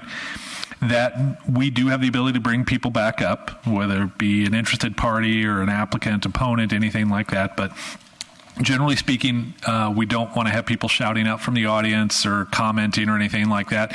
If there's a relevant question, we'll bring you up and get clarity to that. So with that, we'll go ahead and go. And I do want to thank everybody. This is an emotional issue on both sides, and everybody was very well behaved, very to point, and stayed within our framework as far as the land use decision we have to make today. So with that, I'm going to go ahead and go to commission deliberation. Commissioner Wagner, you're first on the lights.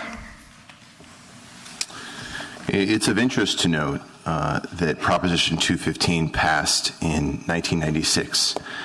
And when it passed, it got 5.5 million votes.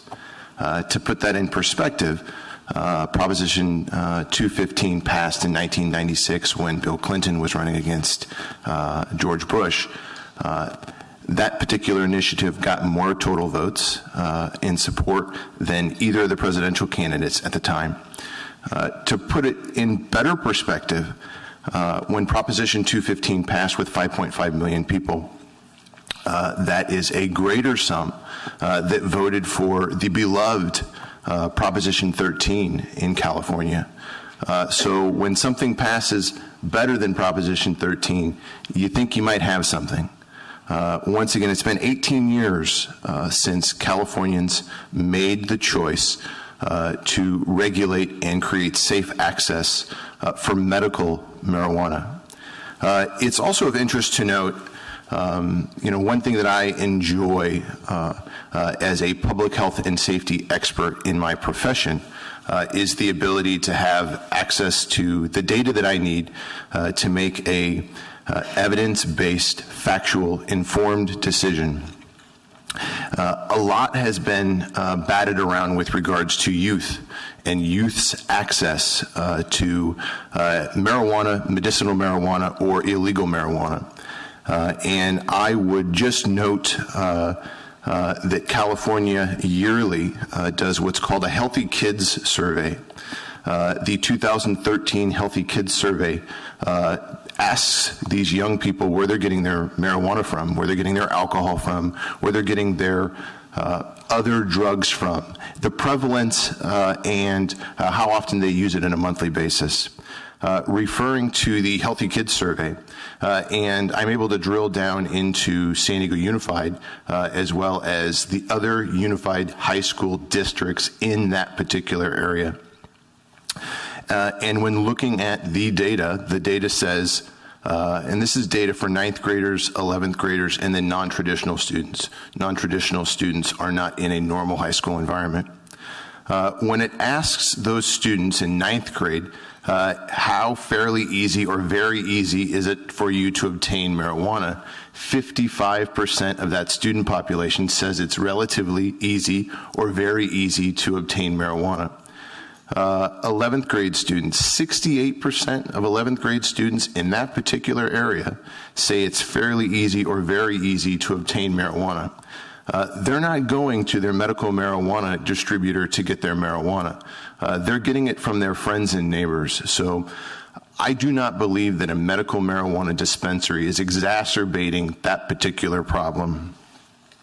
With that, me being the public health and safety expert that I am, it's important that an establishment that we bring online does not disproportionately contribute to nuisance-related activity in and around the environment. There's a couple questions I have that will probably be most pertinent either to Ms. Estrada or to the owner himself. So whomever would like to be the person that I'd like to ask the questions to, maybe Ms. Estrada would be most appropriate. One of the biggest challenges in California right now is that while there's an avenue to legalize medicinal marijuana in a legally zoned environment, one of the chief problems within your industry is the cultivation of hash oil. There's a lot of confusion around that. Am I to understand that hash oil will not be cultivated in this particular environment? Thank you. If I may, Lance Rogers, attorney for the project. So concentrated cannabis is allowed under the law. And so it is currently permitted under state law. There's a recent case, People v. Colvin. However, there have been challenges as to the manufacturing of concentrated cannabis. Specifically, the law looks to the use of volatile chemicals. On behalf of the applicant, that activity will not occur at this location. So there is a nexus to public health and safety in your wholesale purchase of hash oil in that capacity. What are you doing as a wholesale buyer to ensure that the individuals that you buy your hash oil are doing it in a safe manner that does not disproportionately contribute to problems and crime in the environment in which they make the hash oil? First, as you heard from Mr. Magdoff, who's here to speak as well, there will be independent third-party testing of all products sold on the property. Specifically with regard to the use of concentrated cannabis, the reason why there is a medical need for that is because many medical patients do not wish to consume by smoking through a joint or through a bong. In order to reduce marijuana to an oil form, or to an edible form, it has to go through this process.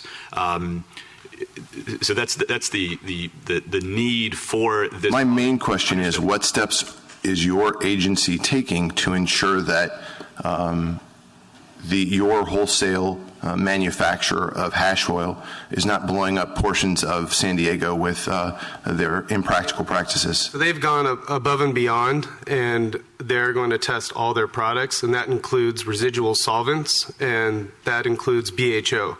So on their shelves, they will not have anything containing BHO, so that eliminates the problem right there. Okay, and now I want to get Ms. Estrada to conditions, specific conditions that you've already agreed to that are not necessarily memorialized within your conditional use permit. I want to bring all of us that have the conditional use permit to attachment for planning and design requirements over to number 16. And Ms. Estrada, if you want to get your copy of, it might be helpful to our conversation. So I think that clause 16 is probably the most challenging, and that's where we need to ensure that we've bolstered clause 16. Let's start with the cameras. Now, I just want to make sure that when we say cameras, that you're going to have your cameras. Our security expert will be up here. Well, I have no doubt that they're great cameras. Okay. But I want to ensure that the clause reads to the expectation that the cameras are to the expectation of the San Diego Police Department. All too often in other retail environments like alcohol establishments in which I have an expertise in, the cameras are of a quality that's not helpful to ensuring public health and safety. So it's important to me that clause 16 reflect that your cameras are to the expectation of the San Diego Police Department. Yes. Would you not have a problem with that? I do not have a problem with that. Okay. Neither does our. Perfect. So when we do make a motion, I want to make sure that is amended to reflect that. With regards to other portions within clause 16, you have voluntary concessions within your want and desire to be a good neighbor that's reflected in your public health and safety portion that's not memorialized in your conditional use permit. I'm going to go through some of those, but I'd like the city attorney's help in telling me if it's within our purview to be able to include these particular things that I'm going to bring up to bolster public health and safety at the site. Ms. Estrada and her agency has suggested that they're going to do 24-hour armed guard protection. 24-hour armed guard protection is not memorialized in the conditional use permit process. I'd like to see if it's within our authority to ensure that, number one, the guards are armed, and number two, that it's 24 hours. Retaining that the store itself has a finite open and closed period that's reflected in the conditional use permit, but in fact there would be a 24-hour armed guard security throughout the establishment's 5-year conditional use permit process. Is that within my authority to include that? If I could go back actually to your first suggested change to condition 16, it was something along the lines of to the expectation of the San Diego PD for the cameras.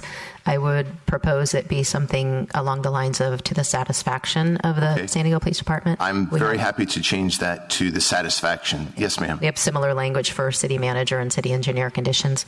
Regarding the time frame for the guards, if you believe that condition assists you in making the findings for the permit, then you can include that.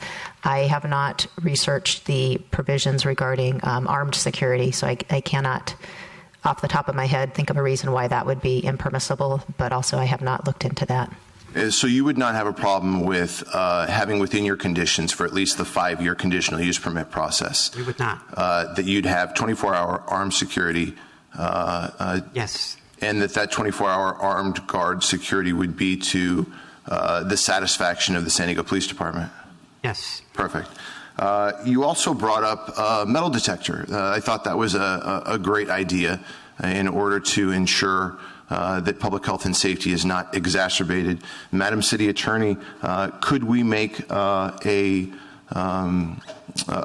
portion of the conditional use permit that would reflect that? Again, if it's a condition that assists you in being able to make your findings, you can impose it, focusing, of course, on the findings for the land use permit. I do not know what specifications you are thinking of for a metal detector. I have no specifications that I can suggest. And once again, it would be a metal detector to the satisfaction of the police department. Yes, we were okay with that. And then the other thing that's of interest with regards to the San Diego Police Department is there's requirements versus recommendations. Can you tell me your action plan to implement crime prevention through environmental design in your particular establishment? Through environmental design, well, the bulk of this will be internal, not so much on the outside. I mean, if you want to come up and address some of the issues relative to... And crime prevention through environmental design strategies are very specific. Yes. It mainly has to do with the exterior of your establishment. And not having hiding places, those sorts of things. Yes, ma'am. Yeah, and certainly we will do our best. And as I understand it, the way the storefront is actually organized, there are no nooks and crannies. It's in the middle. It's not in a corner. It's going to be very visible from both sides of the street. So we actually are not going to have opportunities to have hiding places. And now if somebody wants to go off-site, you know, I just don't think that's really going to happen. Do you want to address that at all? I don't know what else to say. But the answer is, are we going to actually look with more detail to ensure that our site is very up-to-date from an environmental design standpoint, through crime prevention through environmental design? Yes, we will do that. We will research and make sure that every latest aspect and every standard, every idea is thought out, and make sure that we are up to standards to that. Perfect. So what I have right now is an armed guard, a metal detector, and security cameras, all to the all to the satisfaction of the San Diego Police Department. Yes. And all of those are voluntary. Now I'd like to take us to attachment 13. And I believe some portions of attachment 13 that you have additional voluntary amendments might not be within the purview of the Planning Commission. But once again, I'll ask Madam City Attorney to help me with this. I do believe that it's within our jurisdiction to implement voluntary condition number 1 in attachment 13. That would be, instead of eliminating graffiti in 48 hours, we agreed to eliminate graffiti in 24 hours. Is that within our purview, Madam City Attorney? It is. I'm not sure exactly where the graffiti is, and I haven't gone back through the permit to see what the condition currily says that would be modified. Very similar to an alcohol licensed establishment, either through Business and Professions Code or through Municipal Code in the City of San Diego, that you have to eradicate your graffiti in a timely manner. This just ensures that it's done in 24 hours, and it seems like we'd like to take them up on that. Do you have a specific condition that you're modifying, or are you proposing to add this? It's condition 20.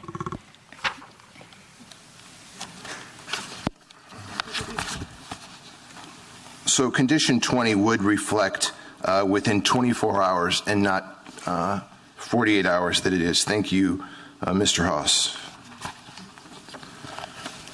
Okay, let's move on to number 2. That's your voluntary concession.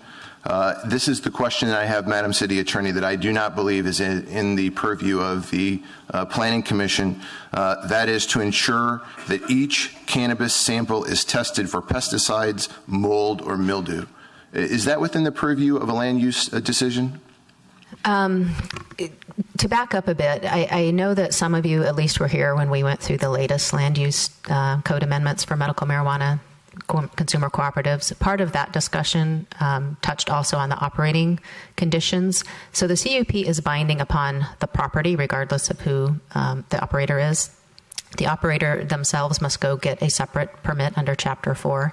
So within Chapter 4, what's called the operating conditions, and it seems that this would more appropriately belong there because it's not attached to the land. And furthermore, there aren't any standards here for what type of testing to what level of certainty or scientific accuracy. Perfect, thank you. And then lastly, number 3 is to maintain an accurate and complete record of all marijuana sold or dispensed. The record shall contain quantity, date, time, marijuana sold or dispensed. Is it safe to say that that too would be embedded within an operating standard and not a land use portion? It is currently in the operating standards that are in Chapter 4. Perfect. So I think city staff, the dispensary itself, and the process has been exhaustive.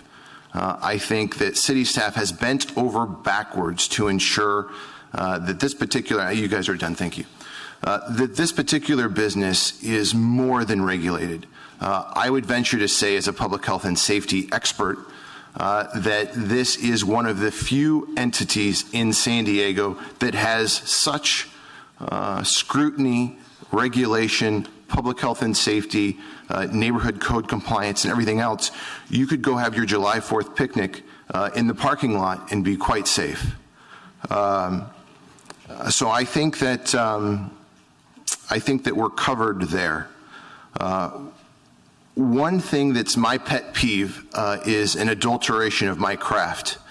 My craft is evidence-based public health and safety prevention throughout the county of San Diego, and I cringe when entities go broadly outside the scope of evidence-based research and factual information. Make no mistake that the appellants, in this case, San Diego Safe Neighborhoods, and their appeal is absolutely a swift boat adulteration and perversion of public health and safety prevention. So, the biggest flaw is making the comparison between illegal, non-conforming, not zoned appropriately dispensaries that you're shutting down like whack-a-mole, and a legal dispensary. A legal dispensary has a check and balance of sorts that does not exist with an illegal, non-conforming, not zoned appropriately use. And many are popped up in my neighborhood as well. So some sort of inference that just because these are the ways, these are the practices of the illegal non-conforming dispensaries will be the same thing with a legal conforming zoned appropriately dispensary is apples and oranges. The elephant in the room is that legalization of marijuana is a reality, either in 2016 or 2018. The city of San Diego is going to be well ahead of the 8 ball by creating a safe, legally conforming, zoned appropriately place from which to dispense legal marijuana for medical purposes. It's important to have these particular entities available for when legalization does come, that we do have spaces within the city of San Diego that are legally conforming and zoned appropriately. With that, I would like to make a motion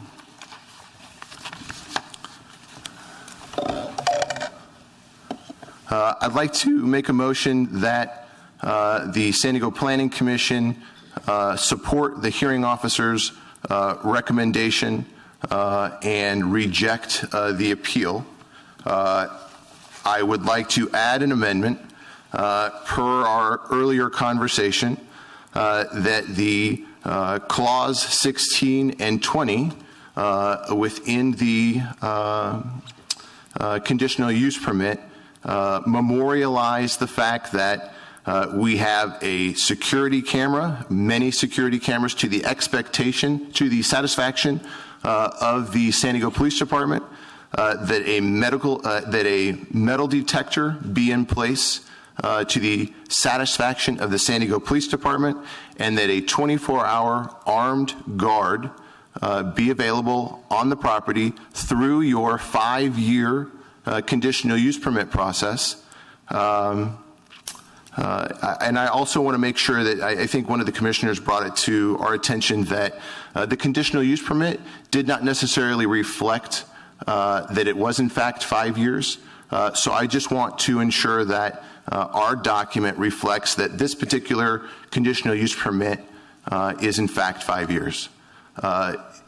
Did I make an appropriate motion? Is that everything? No, graffiti. Oh, forgive me. Clause 20 also has graffiti cleaned up within 24 hours rather than 48 hours. That completes my motion, and I'll probably have to move it around a little bit, so help me out with that, ma'am. I just wanted to clarify the part about the armed guards so that our office can have the opportunity to look into whether an armed guard may in fact be security at facilities such as this. So if there could be some conditional language added to that provision, I would appreciate that. I hear you. I want to satisfy that recommendation. I'm not quite sure the language that you're suggesting. Right now, the amendment is that you have a 24-hour armed guard to the satisfaction of the San Diego Police Department. What else needs to be memorialized in order to go forward? So the 24-hour part, I do not believe to be problematic. What I would like is the flexibility on the armed guard portion of that. So I didn't catch that when you made your motion. And my amendment would include that the 24-hour armed guard not only be to the satisfaction of the San Diego Police Department, but also to the satisfaction of development services in the city attorney. That completes my motion. All right, so that is a first from Commissioner Wagner. Do we have a second? Second. Second from Commissioner Quiros for discussion. And Commissioner Quiros, you're up. Thank you. First of all, I'd like to thank everybody who came down today.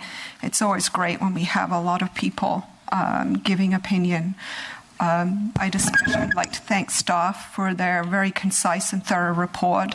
It was a great help in the decision making. I'd like to point out that these are not pot shops. They are medical marijuana dispensaries. And that is an important distinction, as my colleague said. And Chairman, I am going to repeat some of what Mr. Wagner said, but since we have so many of these coming up, I just want to put my position on the record. The City Council, which is the elected legislative arm of our city government, looked into the medical marijuana issue in great detail. They added sections to the municipal code with the intent to, and I quote, promote and protect the public health, safety, and welfare of the citizens of San Diego by allowing and strictly regulating the cooperative cultivation and exchange of medical marijuana consistent with state law. This planning commission does not have the authority to override the municipal code because of our own personal beliefs. I need to ask some questions, which are basic questions, Ms. Gutierrez, and if you could just yes or no, I think it works on these. The law requires the applicant to be a cooperative organized as a consumer cooperative per state law. Is it? That is correct. The law allows only 4 medical marijuana consumer cooperatives, or MMCCs, in each council district. Are there currently 4 permitted MMCCs in District 8? There are none. The City Council determined that MMCCs are designated as commercial services. Does the Otay Community Plan allow for commercial services on this site? Yes. Is there anything in the general plan that would prohibit an MMCC on this site? No. Is there anything in the community plan that would prohibit an MMCC on this site? No. Did the community planning group vote to approve this application? Yes. Does the CUP require the applicant to comply in full with San Diego Municipal Code Section 141.0614A through I? Yes. In that case, I find that the project is a commercial service being placed in a zone that allows for commercial services and that neither the general plan nor the community plan prohibit this use. I find that the City Council has codified their belief that if all requirements of the code are met, that the development will not be detrimental to the public health, safety, and welfare, but will in fact promote and protect the citizens of this city. I find that the proposed development complies with the Land Development Code because it is a commercial service and commercial services are allowed, and because the CUP requires that the applicant comply with all laws put into effect by the City Council. I find that the City Council has codified that this use is appropriate at the proposed location. Furthermore, I cannot find that the tenants were denied due process since notices were mailed, placed in publications, and posted at the site. The tenants had no need to talk to the hearing officer since 1, the project manager's information was included, and 2, the hearing officer presides over a quasi-judicial hearing, and so ex parte communications would have been inappropriate. I understand the appellant's misgivings. There are compelling arguments to be made on both sides of this issue, but that is not relevant at this hearing today. As a planning commissioner, I do not have the luxury of an opinion, nor do I have the authority here to ignore the law. The fact is that the applicant has met all of the requirements placed on them by the laws passed by the City Council, and so I will be approving this motion today. Thank you very much. Commissioner Haas. Thank you, and I do appreciate both sides of the comments today from the community. Do appreciate the concerns of the community, whether I agree with them or not, and in many cases, those who are who've appealed this project, I do not agree. I was on the commission in December of 2013, and I did make the motion to recommend the council adopt the medical marijuana ordinance. That said, there are a couple of things I do want to go over, and I appreciate the motion. There may be a friendly amendment in there as well, Commissioner Wagner. First, there was a comment made earlier that gave me pause for concern and a little distress, and it had to do with how open these hearings are to members of our community where there might be language barriers. And I must admit, in my many, many, many years of doing this, it has been rare that we've had interpreters here, either for Spanish language speaking or others. So my question to staff is this, to make sure that we do provide an opportunity for everyone to feel welcome here. Do we have interpreters, should they be requested, if we had Spanish speakers only? I am bilingual, certified through the city, and I have spoken to many applicants who are Spanish speakers only. Okay. Were our notices also in Spanish as well? They were not. Okay. In the future, I think I would make a suggestion to the planning department to take a look at this. This is a referral to make sure that when we are in neighborhoods and communities where we have a strong belief that there could be language barriers, that we make that available on the notice on the facility as well. I know we have to post a notice on the location as well. So I am concerned about that, and that's a very broad-based concern. I don't think it's violating any due process today, but I think we need to work harder at that to include more members of our community. So I appreciate the fact that you did have those conversations and that's made available, and I feel a little better about that, to be honest. So thank you for clarifying that, and I hope we can do a much better job in the future to include our community. With respect to one of the comments in the applicant's letter, there was a comment about the city's inability, if you will, to regulate scents and odors. I did not believe that was true. that in fact the city can impose conditions on an applicant if there's the potential for odors or anything else being created by that use. Would you clarify that? I mean, I'm thinking of Phil's Barbecue. I'll defer that to the city attorney. That wasn't an offer to go to lunch there, by the way, but... The city can certainly pursue a noxious odor as a nuisance. I was not involved in any Phil's Barbecue cases. I only read about it in the paper a while ago, so I'm not sure if that was the avenue that was pursued in that case. There are thresholds under CEQA for odors. This was found to be exempt from the further review under the California Environmental Quality Act. So to a question to staff then, if there were a problem with nuisance odors, because it was something we didn't anticipate, is that something that can be remedied through code compliance or something else? Chris Larson, Development Services. There are regulations contained in Chapter 14 of the Land Development Code that deal with air contaminant regulations, including smoke and other things, and so that could be enforced by the city. Okay, so I don't see a need to add that condition since we have that regulatory authority, but I did want to point out to the attorney that I do believe we have the ability to regulate that. I think you're very aware of it, so I'm just wanted to share that with the applicant to be aware of that as well. You don't get a free pass on that one. I do think it's important that we do everything we can, and I appreciate Commissioner Wagner's comments to add conditions. This is our very first facility for us to make a decision on and to make sure that we do it right. And that's why it's a conditional use permit, to deal with these potentially secondary impacts. There is a condition in the permit, and I want to ask the status of that. And in the future, depending on the answer, I might think we have a different approach. And that's condition 25, which has to do with SEPTED. Several of the items and conditions discussed today, I think, would manifest themselves in a SEPTED review. Has that been performed yet? Has the police department weighed in on what they believe would be appropriate for this particular site? They only weighed in the southeastern community because that is a requirement from the community planning group, but not in the other groups.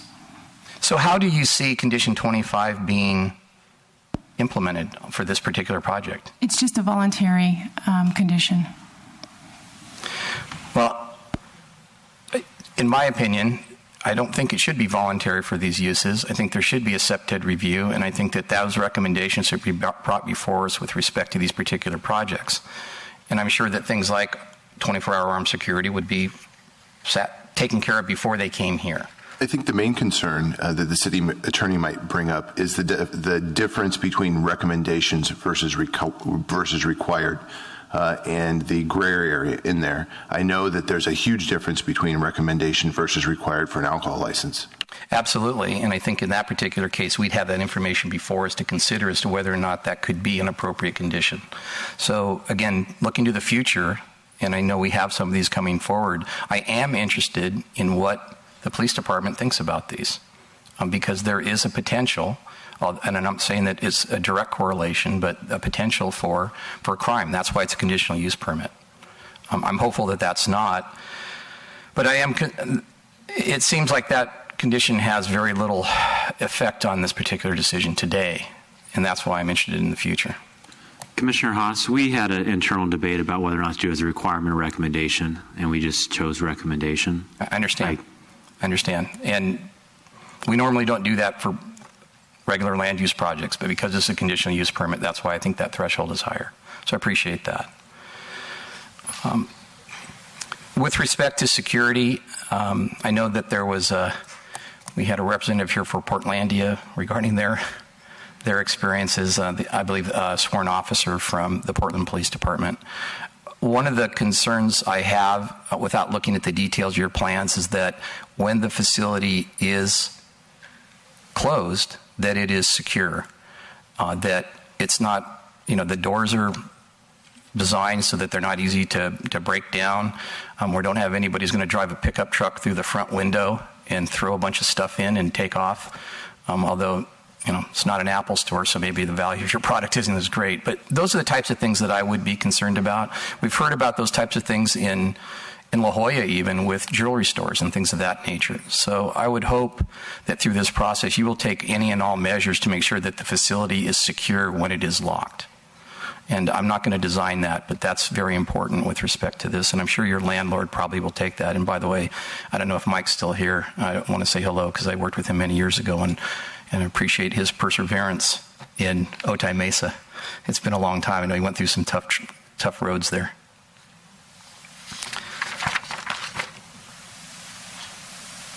I think that covers my questions. I will be supporting the motion.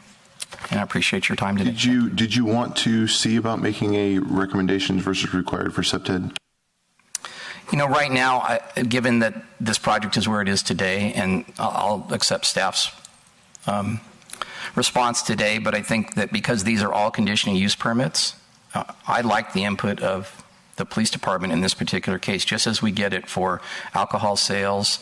I'll throw the other one out there, adult entertainment. Haven't had any of those around lately. I don't think those are on our authority, but there are a few land uses that give people a lot of consternation. So thank you. All right, and I think for the record, I noticed on our upcoming agenda, Vicky's bringing us an adult entertainment in Balboa Park next week. So for the trifecta, right? No, for the record, I'm joking there. So before somebody thinks that's serious, I missed last week's hearing, so obviously I've not chosen wisely on the project. She's trying to prove how multidimensional she really, truly is. So, Commissioner Whalen, you're up next. Thank you. Most of what I was going to say has already been said, but I just have a couple of points I want to make. This certainly hasn't been rushed. After 20 years and a lot of work, here we are. If this is at least an important, if not a historic decision that's setting precedent for all the facilities that are to follow, I'm pleased to be here for this. I hesitate to say that we want to end this on a high note, but it is it's a good day. I have to say, for the record, that I find the appellant's arguments unpersuasive. Frankly, they made the arguments for legal dispensaries by talking about what's going on at the illegal ones. You know, and if you're not going to put it in this location, where could you put it? And I do want to disclose, on the way down here, I was on the phone with the county's planning director, and it came up in the discussion, and they've had no problems with their facilities so far in the county, and encourage us to move ahead. So with that, I will also be supporting the motion. Commissioner Pearson, you're up. First, I would like to thank everyone for attending today's hearing. It's really our job to listen and to make an informed decision. You may not know, but we're volunteers. We're appointed by the mayor and confirmed by the city council, and we represent the city. We may live and work in various neighborhoods, but we represent all city residents. I want to applaud the property owner and the tenant. I'm very pleased that you're the first to come before us because you've met and exceeded the CUP requirements. This is a land use decision in which that is our responsibility. You've also set the bar very high. I will now be looking for the same from others that come forward. So I want to also say for the record that this is what I would expect all facilities to uphold in order for me to make the findings of a conditional use permit for the health and safety of our residents of San Diego. I want to thank the speakers who came today to talk from a patient's perspective. The importance of reputable service and a safe product is paramount. It is medical marijuana. I agree with the suggested changes in the CUP requirements. This has been a very thoughtful and open debate. I appreciate everyone's input. The CUP findings, in my opinion, can be met. There's no deviations requested with this land use decision. The location is appropriate, and I will support the project and deny the appeal. There you go. Commissioner Austin. Thank you. Again, I don't want to repeat what's been said other than to say that I also applaud the debate that went on today. One question I have is, what happens during the next 5 years if one of these conditions is not met? What happens through enforcement? There is an amendment in place under Chapter 4 for enforcement action if the conditions are not met, and if the attorney can talk about those. Well, there are already existing remedies in the Land Development Code. If the permit conditions, the land use permit conditions are not complied with, those go through the Neighborhood Code Compliance Division for resolution. If I was going to look at the appellant's merits, I would have looked at either spirit of, is it consistent with the spirit, and their concerns about crime. I think those have been addressed as far as we can, as much as we possibly can. What I'd be curious about is just learning before 5 years, say 2 years from now, what's it looking like? And I don't know if there's nothing I need to put in the recommendation, or the motion, but I would love to keep up on this to see what are the crime statistics. So I don't know what should be done in that regard, but I think it'd be helpful. If I recall correctly, when the most recent Land Development Code ordinance was enacted, Council did direct a report to be put out within, I believe it was 1 year. Good. And that would probably go to one of the council committees. Right. Okay. Well, thank you. I'm satisfied. All right, thank you very much. There's actually something that reminded me when Chapter 4 was brought up, because there's a reference to enforcing Chapter 4, and it was brought up about the quality of the product that will be sold. But I think it's important that, I just took a look at Chapter 4, and it states specifically, literally a warning label within our municipal code. I've never seen one before. The City of San Diego cannot regulate this potentially dangerous product, ! So we don't have any authority, it seems, today regarding the offers of the applicant to place any conditions whatsoever on the product itself. So I just want to be clear where our land use authority extends to, and even with the reference to Chapter 4, it's acknowledged. So just for the information of the public, I want to make sure we're all on the same page on that. Thank you. Thank you. That's a good point to make, too. I don't want to repeat many of the eloquent comments from this commission already to date. I want to thank Commissioner Wagner and Commissioner Quiros especially for your detailed I'm sorry. I just wanted to clarify. The warning that you read for Chapter 4 is regarding edibles specifically, and there was an amendment introduced at Council last week to revise that warning sign.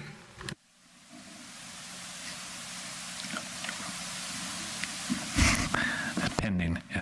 No, so I think this is important on our first one of who knows how many we end up seeing, that we get it right. We take the time to lay out our position. I do think this is a good example, and I commend the applicant in this example of bringing something forward that so very well meets all the requirements and beyond that we're supposed to see here. In many respects, this may be our easiest one we see as far as location, land use principles alone. Certainly the applicant's willingness to meet and exceed those requirements. So I echo the same sentiment that as we start to see maybe a Pacific Beach or a Kearny Mesa or something like that come forward, that they also share the same level of quality product brought forward. So they're probably shaking in their boots a little at home going, boy, they really raised the bar for us now. So, and that's a good thing. That really is a good thing, because that's, I think, where we want to be with this. I would echo my fellow commissioners is that we don't really have a personal opinion on this. We're here to judge these items on a land use decision. And under the guise of the land use decisions, we have to make findings. I echo my fellow commissioners as we can make the findings on those. I don't have a problem with it. I like the amendments that we added, and I think we should approach each one of these that we may or may not see individually and uniquely, because these conditions may change from the geographic neighborhood they are or anything like that. So unless there's any further commission deliberation, let's go ahead and vote on this item, please. This item passes 7-0.